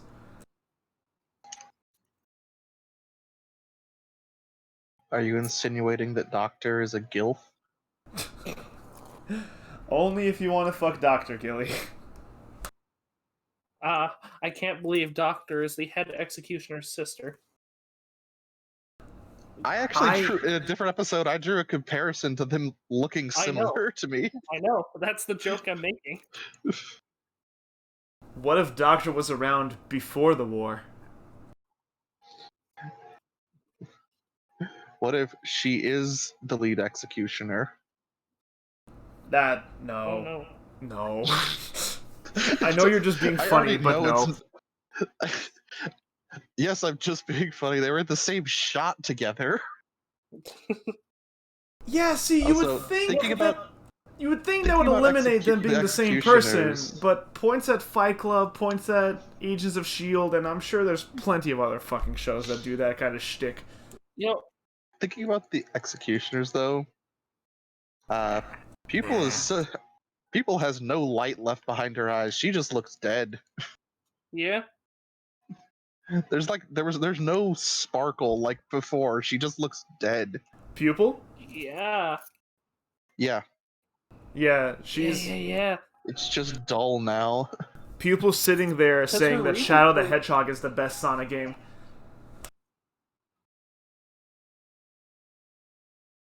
Her reason for living is gone now. Of course she wouldn't have life left. And All she wants is revenge. I love that. Yeah. The rematch between Pupil and Hoodlum. Waiting for it. Oh shit, you're right, that is gonna happen, isn't it? Honestly, I'm fairly certain that's what's gonna happen. I honestly can't see it being done any better than that. What was it, like episode 7, where that everything went down, or episode 6? Like, holy shit, that scene still gives me chills. Like, I close my eyes and I see the fucking scene play out. So all of the spoiler alert, Cutthroat dies this episode. Fucking finally. All the strong Is he dead though? Yes. All the strongest Akudama are now dead. So that's why, and that's actually clever, because before I was thinking, okay, but now that Master is gone, Cutthroat would easily be able to take care of Pupil. But now that Cutthroat's gone, Pupil probably could go toe-to-toe with Courier, because getting slashed in the eye doesn't magically make Pupil stronger. It's just, we might have that perception because she'll be going toe-to-toe with the Akudama now, but that's because only the weaker Akudama are left. Their fighters are gone. Cutthroat and Brawler. My whole thing with the Cutthroat thing is I'm fairly certain he's dead, but they also made sure to linger on him after she'd already left the room. I think that was just their ode to Cutthroat, personally. I don't trust that in any anime. I think what this episode, every episode does something incredibly well. This one went into pure psychological thriller with Cutthroat's like intense, fully delving into his madness. Like, we finally have we have the full exposition of his like character and psychosis. He literally sees like this fucking projected vision of like blood and like someone's like mortality that just grows and grows, and we were all like, oh, they're gonna break up, and like, no, this dude was literally it got me. I was like, oh, Cutthroat is seeing like how beautifully innocent and genuinely good Swindler is, and he's falling in love with her for that because he's just a killer and seen so many terrible people. No, this dude just wants to see her blood flow, and man, did they nail how fucking terrifying Cutthroat can be. Yeah. He's a monster, in case any of us forgot. One of the best antagonists the show has seen. Yeah, I still think Doctor's the BBEG, the big bad evil guy or gal, but man, Cutthroat just. Oh. Again, I foresaw this coming, but the show did it in such a way that had me transfixed the whole time. While they could have played up the horror a bit more, and the censors taking up 60% of the screen half the time took me out of it. It was so egregious this episode because when those It's- heads came off, it was just black blurs in the air.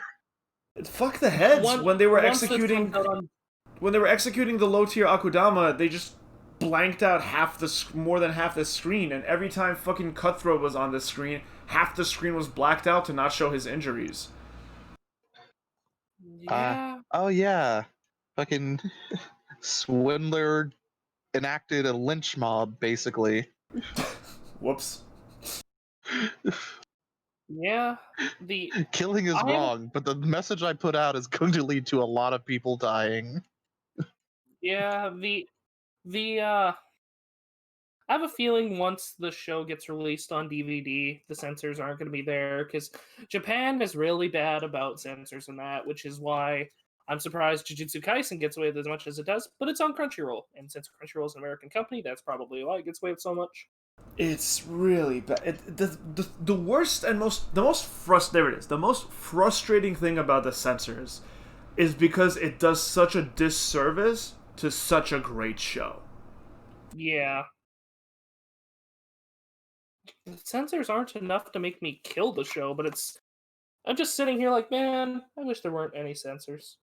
Just cut them in half. Like, stop being so late. I mean, the show's animation is incredible. Like, the animation budget for this must have been extremely high. Like, we talk about limited animation, this show does a lot less of that. So ultimately, I will forgive it, or at least I won't forgive because I am upset about it, but I accept the censors because of just how gorgeous the rest of the show is. It's still bad. Like, it's lazily done. It's just like someone took the black spray paint tool and just over half the screen. I want to point out that as soon as we lost Brawler, the censors came up. Brawler was keeping the censors back. He was truly the hero that we didn't deserve but needed. Oh, that was the other thing I was going to bring up is as we we get that little panning shot and we see the city, we see the billboards with all the Akudama on it that are wanted. It's something about looking at it and just you see the picture of Brawler in the top left corner that just has the big red circle over it to indicate he's dead. Just hits once again, just reminds you like, oh yeah. Oh. Yeah. Yeah. But I'm happy the show has consequence. Like, in a lot of shows, they won't kill off characters. In this one, they're killing off characters that you're made to love. Yeah. Well, I mean, I see chat. I see a lot of chat being like, "No, Cutthroat, my boy." I'm like, "What? Awful, awful, He awful." deserved it. What? Cutthroat deserved it.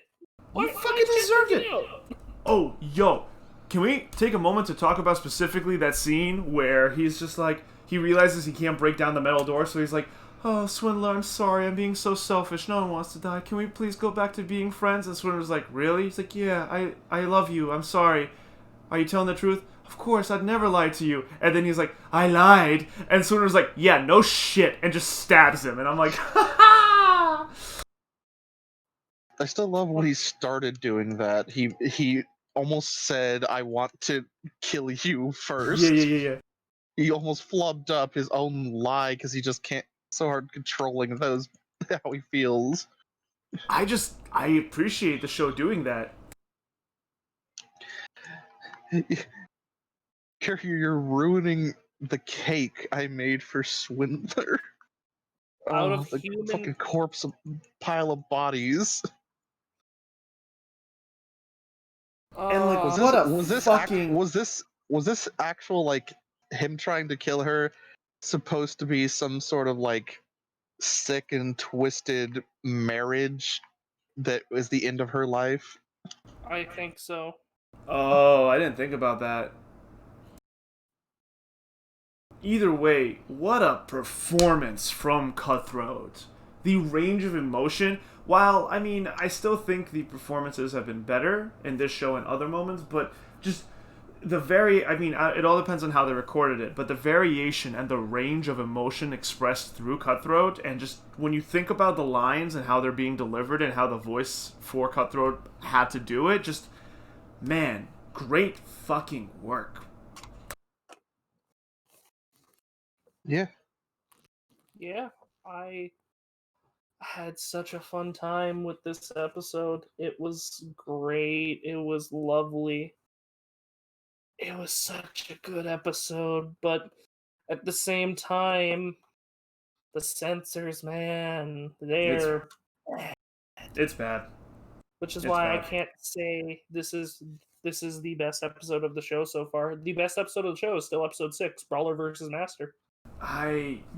No, that episode is the best, hands down. Episode 2 still has the best fight scene, and it's like on an objective level, but episode 6 is still the best in my opinion. I But personally, I personally prefer the fight in episode 6, to be honest. yeah, fair enough. However, I would like to bring something up that I don't hear either of you bringing up. First of all, chat screaming. Do you know how long it took Cutthroat to stack all those bodies? No, neither do I, but probably a long time. Which, true, because there was a pool, not a pool, a fucking public pool Look, of blood. he killed everyone in that building. Oh, yeah. Yeah, and apparently there are only 2 good executioners in the fucking ward, and one of them's dead now. Apparently. That being said, I want to bring up something, because did anyone catch who came back at the very beginning of the episode? Who they hinted? Hacker? Hacker's back! Hacker's coming back. Is he? I think so. During the shark and bunny Okay. bit, which I'm actually glad, because on 2 episodes ago I was like, okay, like I love this show, but the whole shark and bunny thing is starting to get old. They're doing it too much every episode. And then apparently they didn't do it the episode before, and which they made fun of right now, and they brought them back, and they start getting staticked out, cut out, and you see Hacker's little drone icon appear for just like a split second, like this glowing red icon. Oh, right, the Sombra icon. God damn it, Meep. Listen. He's hacking Overwatch- into the mainframe. Cue Seto Kaiba's hacking music. Oh, please don't remind me of that. It's good! Wait, no, that's Blade. You know, if Hacker does come back, I will be happy, because he's so far the Yakudama we've gotten the least of. I think Hacker's gonna come back. I foresee it. I think Hacker's gonna come back. If if I'm wrong, I'm wrong, but Hey, I'd love to see more of Hacker. He was the first person to depart before Brawler. yeah. Also, another little note that little touch I noticed this episode that I really enjoyed. They changed Swindler's hair in the opening. Mm-hmm. Well, I'm not the biggest fan of that opening. That was a nice touch. The opening is visually stunning. So seeing that, I was like, "Ooh, look! I did the Leonardo DiCaprio. I did the Leonardo DiCaprio meme where it's just pointing out of my chair." Oddly enough, some of the openings this season, the more I watch them, the more I like them. This opening, the more I watch it, the less I like it. Oh, It's But, ladies and gentlemen, are we ready to hold up cards? yes, Gilly. I need some time. Okay. Is there anything else you want to say though? No, I don't have anything else to say. Okay. In that case, you want me to go first? Sure. I love this show. I'm holding up a big, throbbing eggplant, like full-sized, fully erect eggplant. Holy shit! This episode was fucking intense.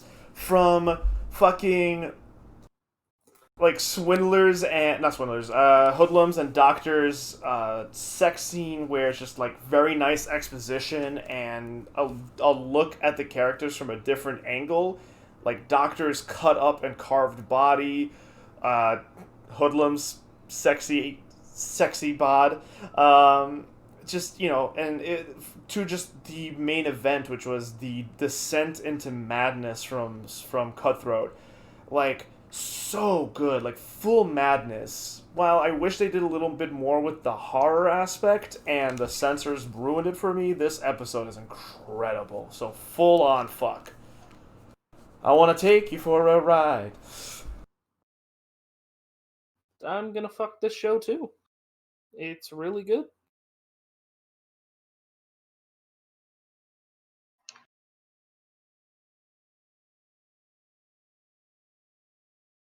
Ooh, while Gilly's gathering his thoughts, there's one thing I forgot to mention.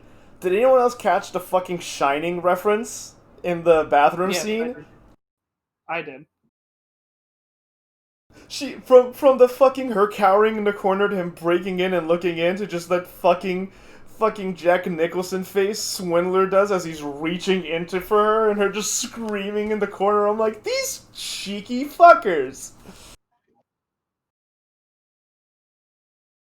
Yep. Also, I wish Swindler would use her drum. But yeah, Gilly, what say ye?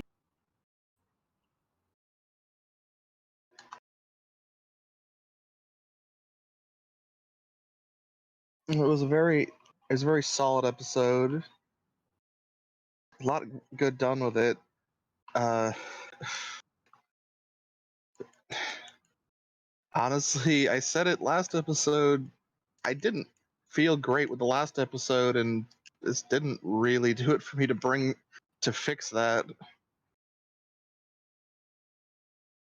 I am going to kill this show. It's kind of lost me at this point, and I'm having trouble getting back. Oh Last my episode was god. really making me iffy, and now it didn't really do it much to help me get back from that. Le gasp.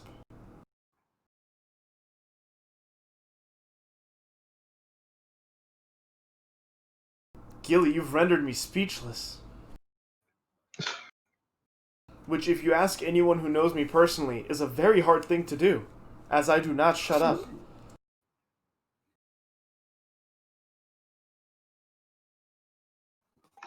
I sat through and I watched it, and I don't know. I'm not getting the same enjoyment that I was getting, It seems like and it's not really the advent of the death of Brawler, because I thought that might have been it, but it's just what they've been doing has just been kind of iffy for me. hmm,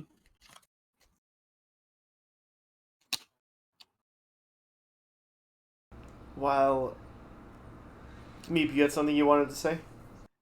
well, I was just gonna because he did bring it up. I was gonna say it because I know episode 7 was when the censors started, and you two were iffy on it because of the whole space thing, and that was the first episode without Brawler. So I was gonna be like, maybe it's Brawler's death, maybe his lack of being here just kind of weirds out. I thought it might have been the advent of Brawler's death, but honestly, that episode right after I was iffy on in some ways, but I still liked it. The one after that is where it started to really lose me. Hmm. All right. I can't believe it, but I accept that we must agree to disagree. I don't feel betrayed. But I am sad to see you pull the knife on this show, Gilly.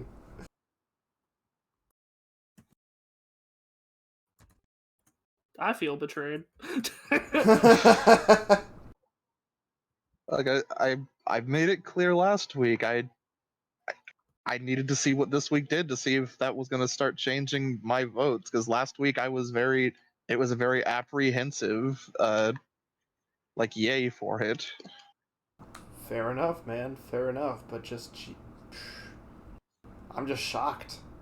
We've been on the same page when it comes to this show up until this point, so it's just. I thought we had a Yusei Yugi thing going on here, where it's like, you can ride with me any day, Yugi. No, Yusei, you can ride with me. God fucking damn it! You can be my wingman any day, Yugi. No, Yusei, you can be mine. Don't worry, chat. We can mourn together. But it is not dead yet. It will probably never die. I fucking love this show. Me and Dalaron's love for it. It Listen, maybe seems that next you're episode's slipping a really little bad. bit too, though, Meep. Like I kind of want to see more character interactions, because that's honestly the part that I loved the most early on, was seeing all these characters interact. And if we get Hacker back, like, that's going to be nice. That's going to have more characters to interact with. But slowly these characters dying over time, and now them being split up, we sort of lost that dynamic of them interacting and everything. Which, trust me, once we get to Hoodlum, like once the gang gets back together and they kill Doctor, I'm sure that'll be great. But it's not like it's losing me. It's just between the censors and having, because Courier kind of doesn't do much other than ride his motorcycle. I want to see him do more. And kind of be broody and the edge boy, yeah. But Emoto, little sister, reacting to him is adorable. Her little pout, where he's like, "Do you have what? Do you have like shit for brains?" And the little sister, big sister, doesn't have shit for brains, and pouts. Ah, so cute. But let's see if the cuts that should be cut are willing to be made. Apparently, we need to let this show die so that chat can actually. Someone in chat's like, if you let the show die, I am personally creating an executioner's blade and fighting all of you one-on-one. So we need this technology. No, we Just don't. contact the hacksmith. Kuma Bear, episode 9. Yuna and Shuri enlist 2 bakers into the bear shop draft. They open up a restaurant that ends up being very busy, and Yuna decides to go on more quests because the world is special to her. The bear shop draft. I forgot that joke in there. I forgot I did. Even Yuna's getting tired of her own bear motif, and she can't escape it. I love that moment where fucking... Oh, telephone. I love that moment where Fina was just like, "Oh, you're really popular," and Yuna, super dead inside, is just like, "No, the bear suit is." It was just... She's getting tired of her own bear thing, and there's nothing she can do about it. It's what she is. She is the bear. I really The like bear this is episode. her. They are symbiotic entities. I guess you can find... death gets squashed. I guess you can find that Yuna is finding all of this Kuma thematics to be unbearable. There it is. I knew what you were doing, and I was just sitting here waiting. Guys, we've been talking about Kuma Bear for like 30 seconds. I think it's time we wrap it up and get to cards. You don't get to say that about this, Meep. You don't get to do this. The cuts that you two have proven to me that you aren't willing to make the cuts that need to be cut. It's a good show. It makes me feel happy after like the bad parts in shows. Yes, same. talking What do you about mean, Kuma Bear, Delron? You fucked every show this week. it's a good fucking season, man. I know this is like, it looks like I'm really biased and I'm very easygoing on shows, but Fall 2020 has turned out to be a really strong season of anime. As I have shown just all of 5 minutes ago, I'm willing to make cuts. Yeah. But not the ones that need to be cut. Also, we open up the episode with like everyone like demanding shit from her again, and then just seeing how happy all the kids are, and Yuna just like wants to protest, but seeing like how like because she had to like cook like 200 puddings in like a day for the king's banquet, and she's like, "Fuck this! I hate this!" And then she sees the little princess eating a pudding and being happy with her dad, and she's just like, she does it for the kids. Yeah, her weakness is children. And don't take that out of context. So what you're saying is, if I get a dump truck full of children and then load them into a catapult, squish them into a condensed ball-like form, load it, they die. I will say, there wasn't one thing that I ended up missing because I felt like either it happened fast or I just looked away for a moment. I actually didn't know there was what the issue was with the baker and her daughter. They kind of glanced I over it. completely missed until near the end of the episode when they brought it up that they were just paying exorbitant interest fees on their loan for their bakery. Yeah. Yep. Like I completely missed that they were actually having an issue. I just thought Yuna found somebody that was really good at baking. Honestly, they brought it up very like the show kind of does it like they brought it up very casually and they didn't really like hang on it, but I felt like it had enough emotional. No, I felt like it. No, that's a lie. I didn't feel like it had enough emotional impact. They brought up that they were in debt and that they took out a loan from a shady group that is now like extorting them through interest rates, and that her husband, her husband, the father, died of exhaustion trying to work so hard and pay it off, and I was just like, jeez. Yeah, I saw that. What I the definitely, fuck? That's I sad. didn't miss that. Huh? I definitely did not miss that part Yeah, I'm like, what? Yo, that's sad. because they're just having this conversation and she brings that up and I'm like, holy shit. Which is That why got when dark. Yuna, sorry, go ahead. That's what I was Which is saying. That got dark. Yeah, it got fucking dark. Which is why when Yuna's like, yes, okay, I saved your life. Now work. Work, Mom. I saved your life. Now work. And I'm like, alright, Yuna. Not as benevolent as you think you are right now. I mean, that's how she's been approaching things this entire time, though. She has the orphans harvesting eggs I still don't know how I feel about for the her orphan. for her egg empire. For The her egg orph- empire, the orphans. She drafted the orphans into the bear restaurant as well. She's a Somali slave driver. That's all she is. This is Bear Incorporated. They cover many different aspects of the market. Honestly, the commentary about like her husband dying and like the loan sharks would probably catch me way more off guard, and I would find much more jarring. I'm realizing this right now. If it wasn't for the fact that we have shows like Moriarty and more importantly Ikebukuro Westgate Park, because we get like lulled into this like political mindset with those two shows. So when Kuma Bear brings it up, we're like, "Oh, that's cute." But imagine just watching Kuma Bear stand alone and just like, "Yeah, we have to close up shop because we're in debt to a loan shark like gang and also my husband died trying to pay it off." We would have been like, "What the fuck is that?" I'm sorry. What? This isn't Moe.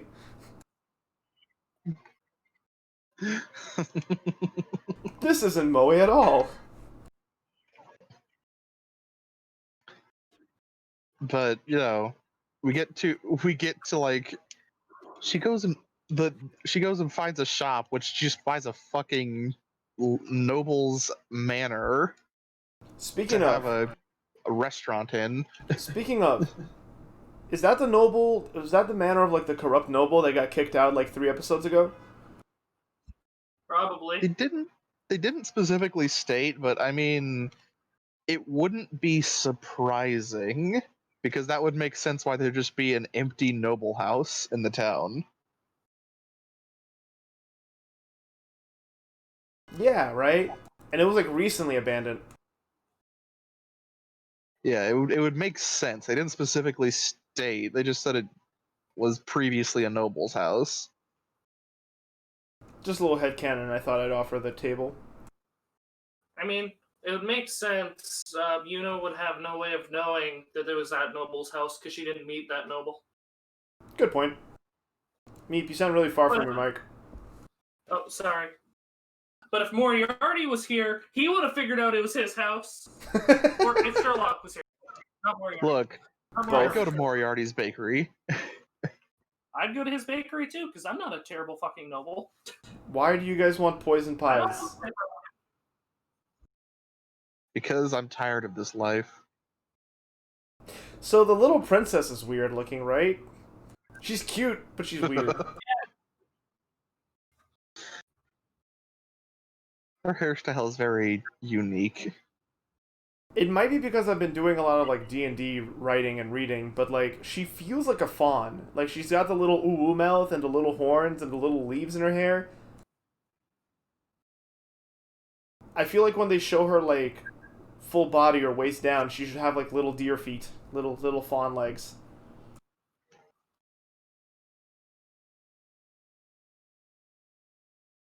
Yeah.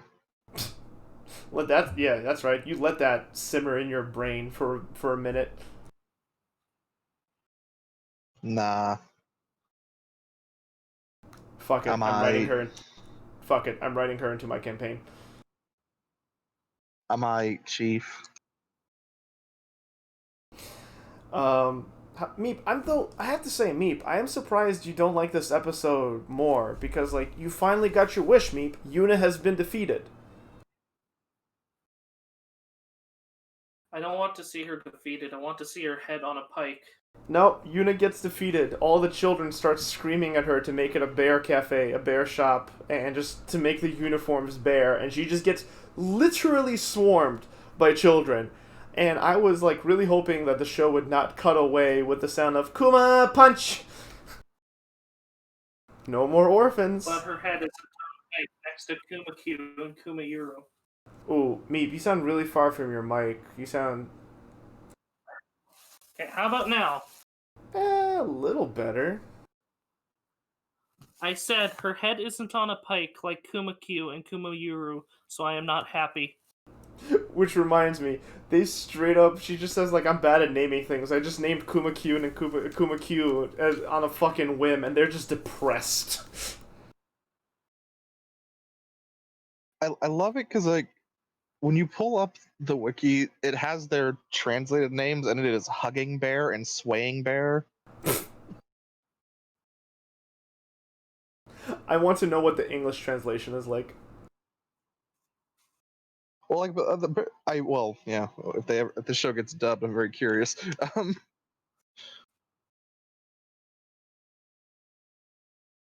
No, it's just like...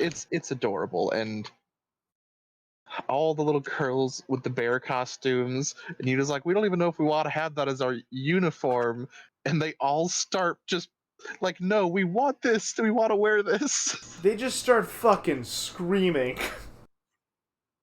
We want this as our uniform.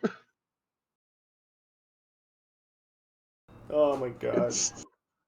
Oh, and the callback to so many previous characters. Right? I admit, I teared up. Everyone that Yuna has dealt with has just showed up to help with the with how busy it is. Yeah, help the first opening day, which was like a landslide of customers. And someone who's worked in the hospitality, restaurant, bar, and service industry, yeah, God bless all of her friends, because Yuna can defeat any monster, but she can't defeat a mad brunch rush. It was crazy, but like, just in my notes, I literally have like, "Aw, everyone came to hell." I actually teared up. Like, it was so sweet. It really was. This show just it's so cute. It's always cute. It was really really wholesome, that whole scene, and like much like how Ikebukuro Escape Park. This is the best part in a season to start bringing back characters. You're in the last third, last fourth of the season, and all you this is the time you highlight everything you've done. And I would much prefer this over fucking flashbacks. Everyone helped. Everyone helped. Also, I realized my note of work mom, I saved your life. Now work doesn't apply to the people from the bakery. I'm pretty sure that's me referring to Fina's mom because Yuna strong armed her into like being her accountant like indefinitely.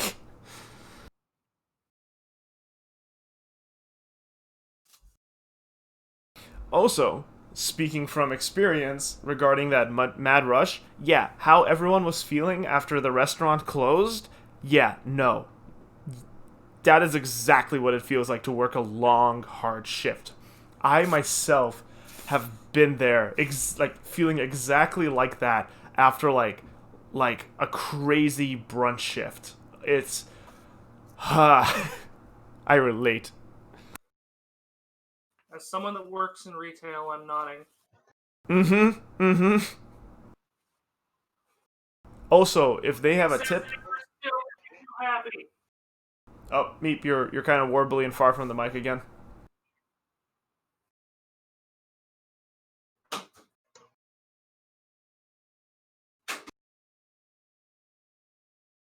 And Meep is dead. I said, and they were still way too happy. They were way too happy. I will say, at the end, when they should have been exhausted. I mean, to be fair, they're getting a fucking manor out of working at this restaurant, so I bet Fina and her mom are upset because, like, yo, like, what the fuck? We have a bigger family and you don't give us a fucking mansion?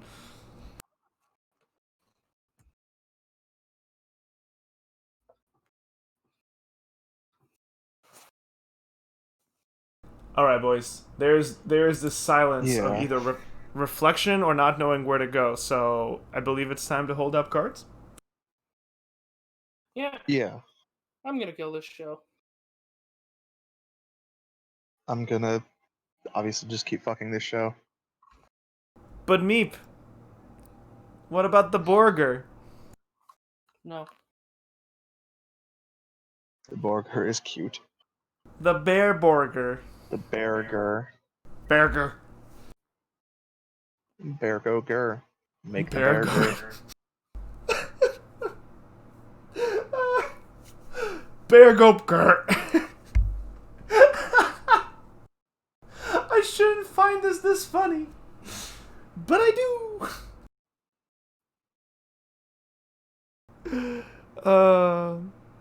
Man, I'm fucking this episode. What an absolutely sweet and wholesome and like adorable episode. Just so sweet. Everyone coming together, the shop, all the food, which actually looked pretty good for like the art style of this anime. The genuine and like sheer glee from everyone. It was so wholesome. Just if I could pull it off, I would woo right now because it's just this episode is woo. Not cringy woo, just genuinely just like so nice. Also, I want a burger now. Well, with that, nothing dies again this week. Though, apologies to everyone. I believe we won't be having a graveyard tour this week. Is that correct? We won't? Yeah, there's something I need to call someone about. Make sure he's okay. Ah. Yeah. In that case, everyone, due to personal life reasons, duty calls. Thank you guys for joining us. Graveyard Tour might pick up next week with an extra long segment. But guys, first of all, I want to thank my two co-hosts, my fellow co-hosts, my fellow hosts, for being here today. This was fun. Meep, where can they find you? At the official FMK anime Twitter, as well as at soul_king777, where you can see me shouting about my OC Selena and retweeting much NSFW art. 18 plus for that one. But if you're watching a show about if you're watching our show about fucking shows, then perhaps you're fine. Yep. So bye, Gilly. Oh, sorry. It distracted. It's okay, bud. Yeah, I have been Gilly. I think this is actually me not remembering my own Twitch. Oh no. What was it again? I think it was Gilligan432Q. It's been forever since I've actually had to look at it. Twitch is Gilligan432Q. I'm only bringing this up because I'm probably going to be binge streaming Kingdom Hearts series within the next week. Yeah, right on, man. Though I'm not playing it on proud mode because I don't hate myself. I will play it on everything on beginner so I can relax and not hate what I'm doing. Nah, man, it's a fucking about of experience. Unless you're doing speedruns or challenges.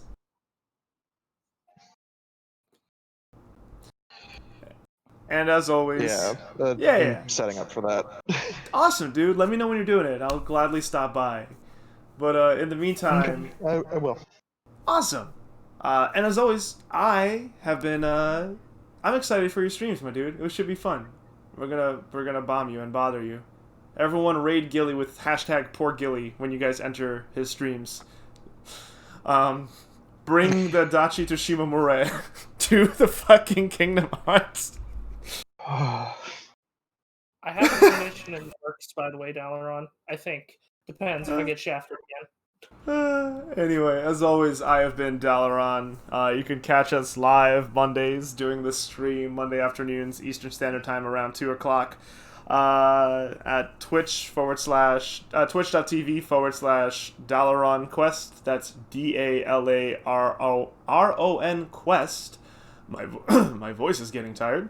Otherwise you can catch me throughout the week streaming Outer Worlds. The game is super fun. I shoot the space stuff, and then I talk to the space people, and I rage at the sheer, hyper corporate capitalistic bullshit in the game. Have it come through. It's fun. Be radical with me. Be angry with me. And also explore space by shooting things and decimating local environments. As always, thank you for Team 4-Star for originating this format. This has been a lot of fun. And unless anyone has anything else they want to say for the session, we can say our goodbyes. I believe that's it for me. Have a nice night, everyone. Thanks for stopping by. Yeah, give us a follow along, join the Discord, and we'll see you guys next week.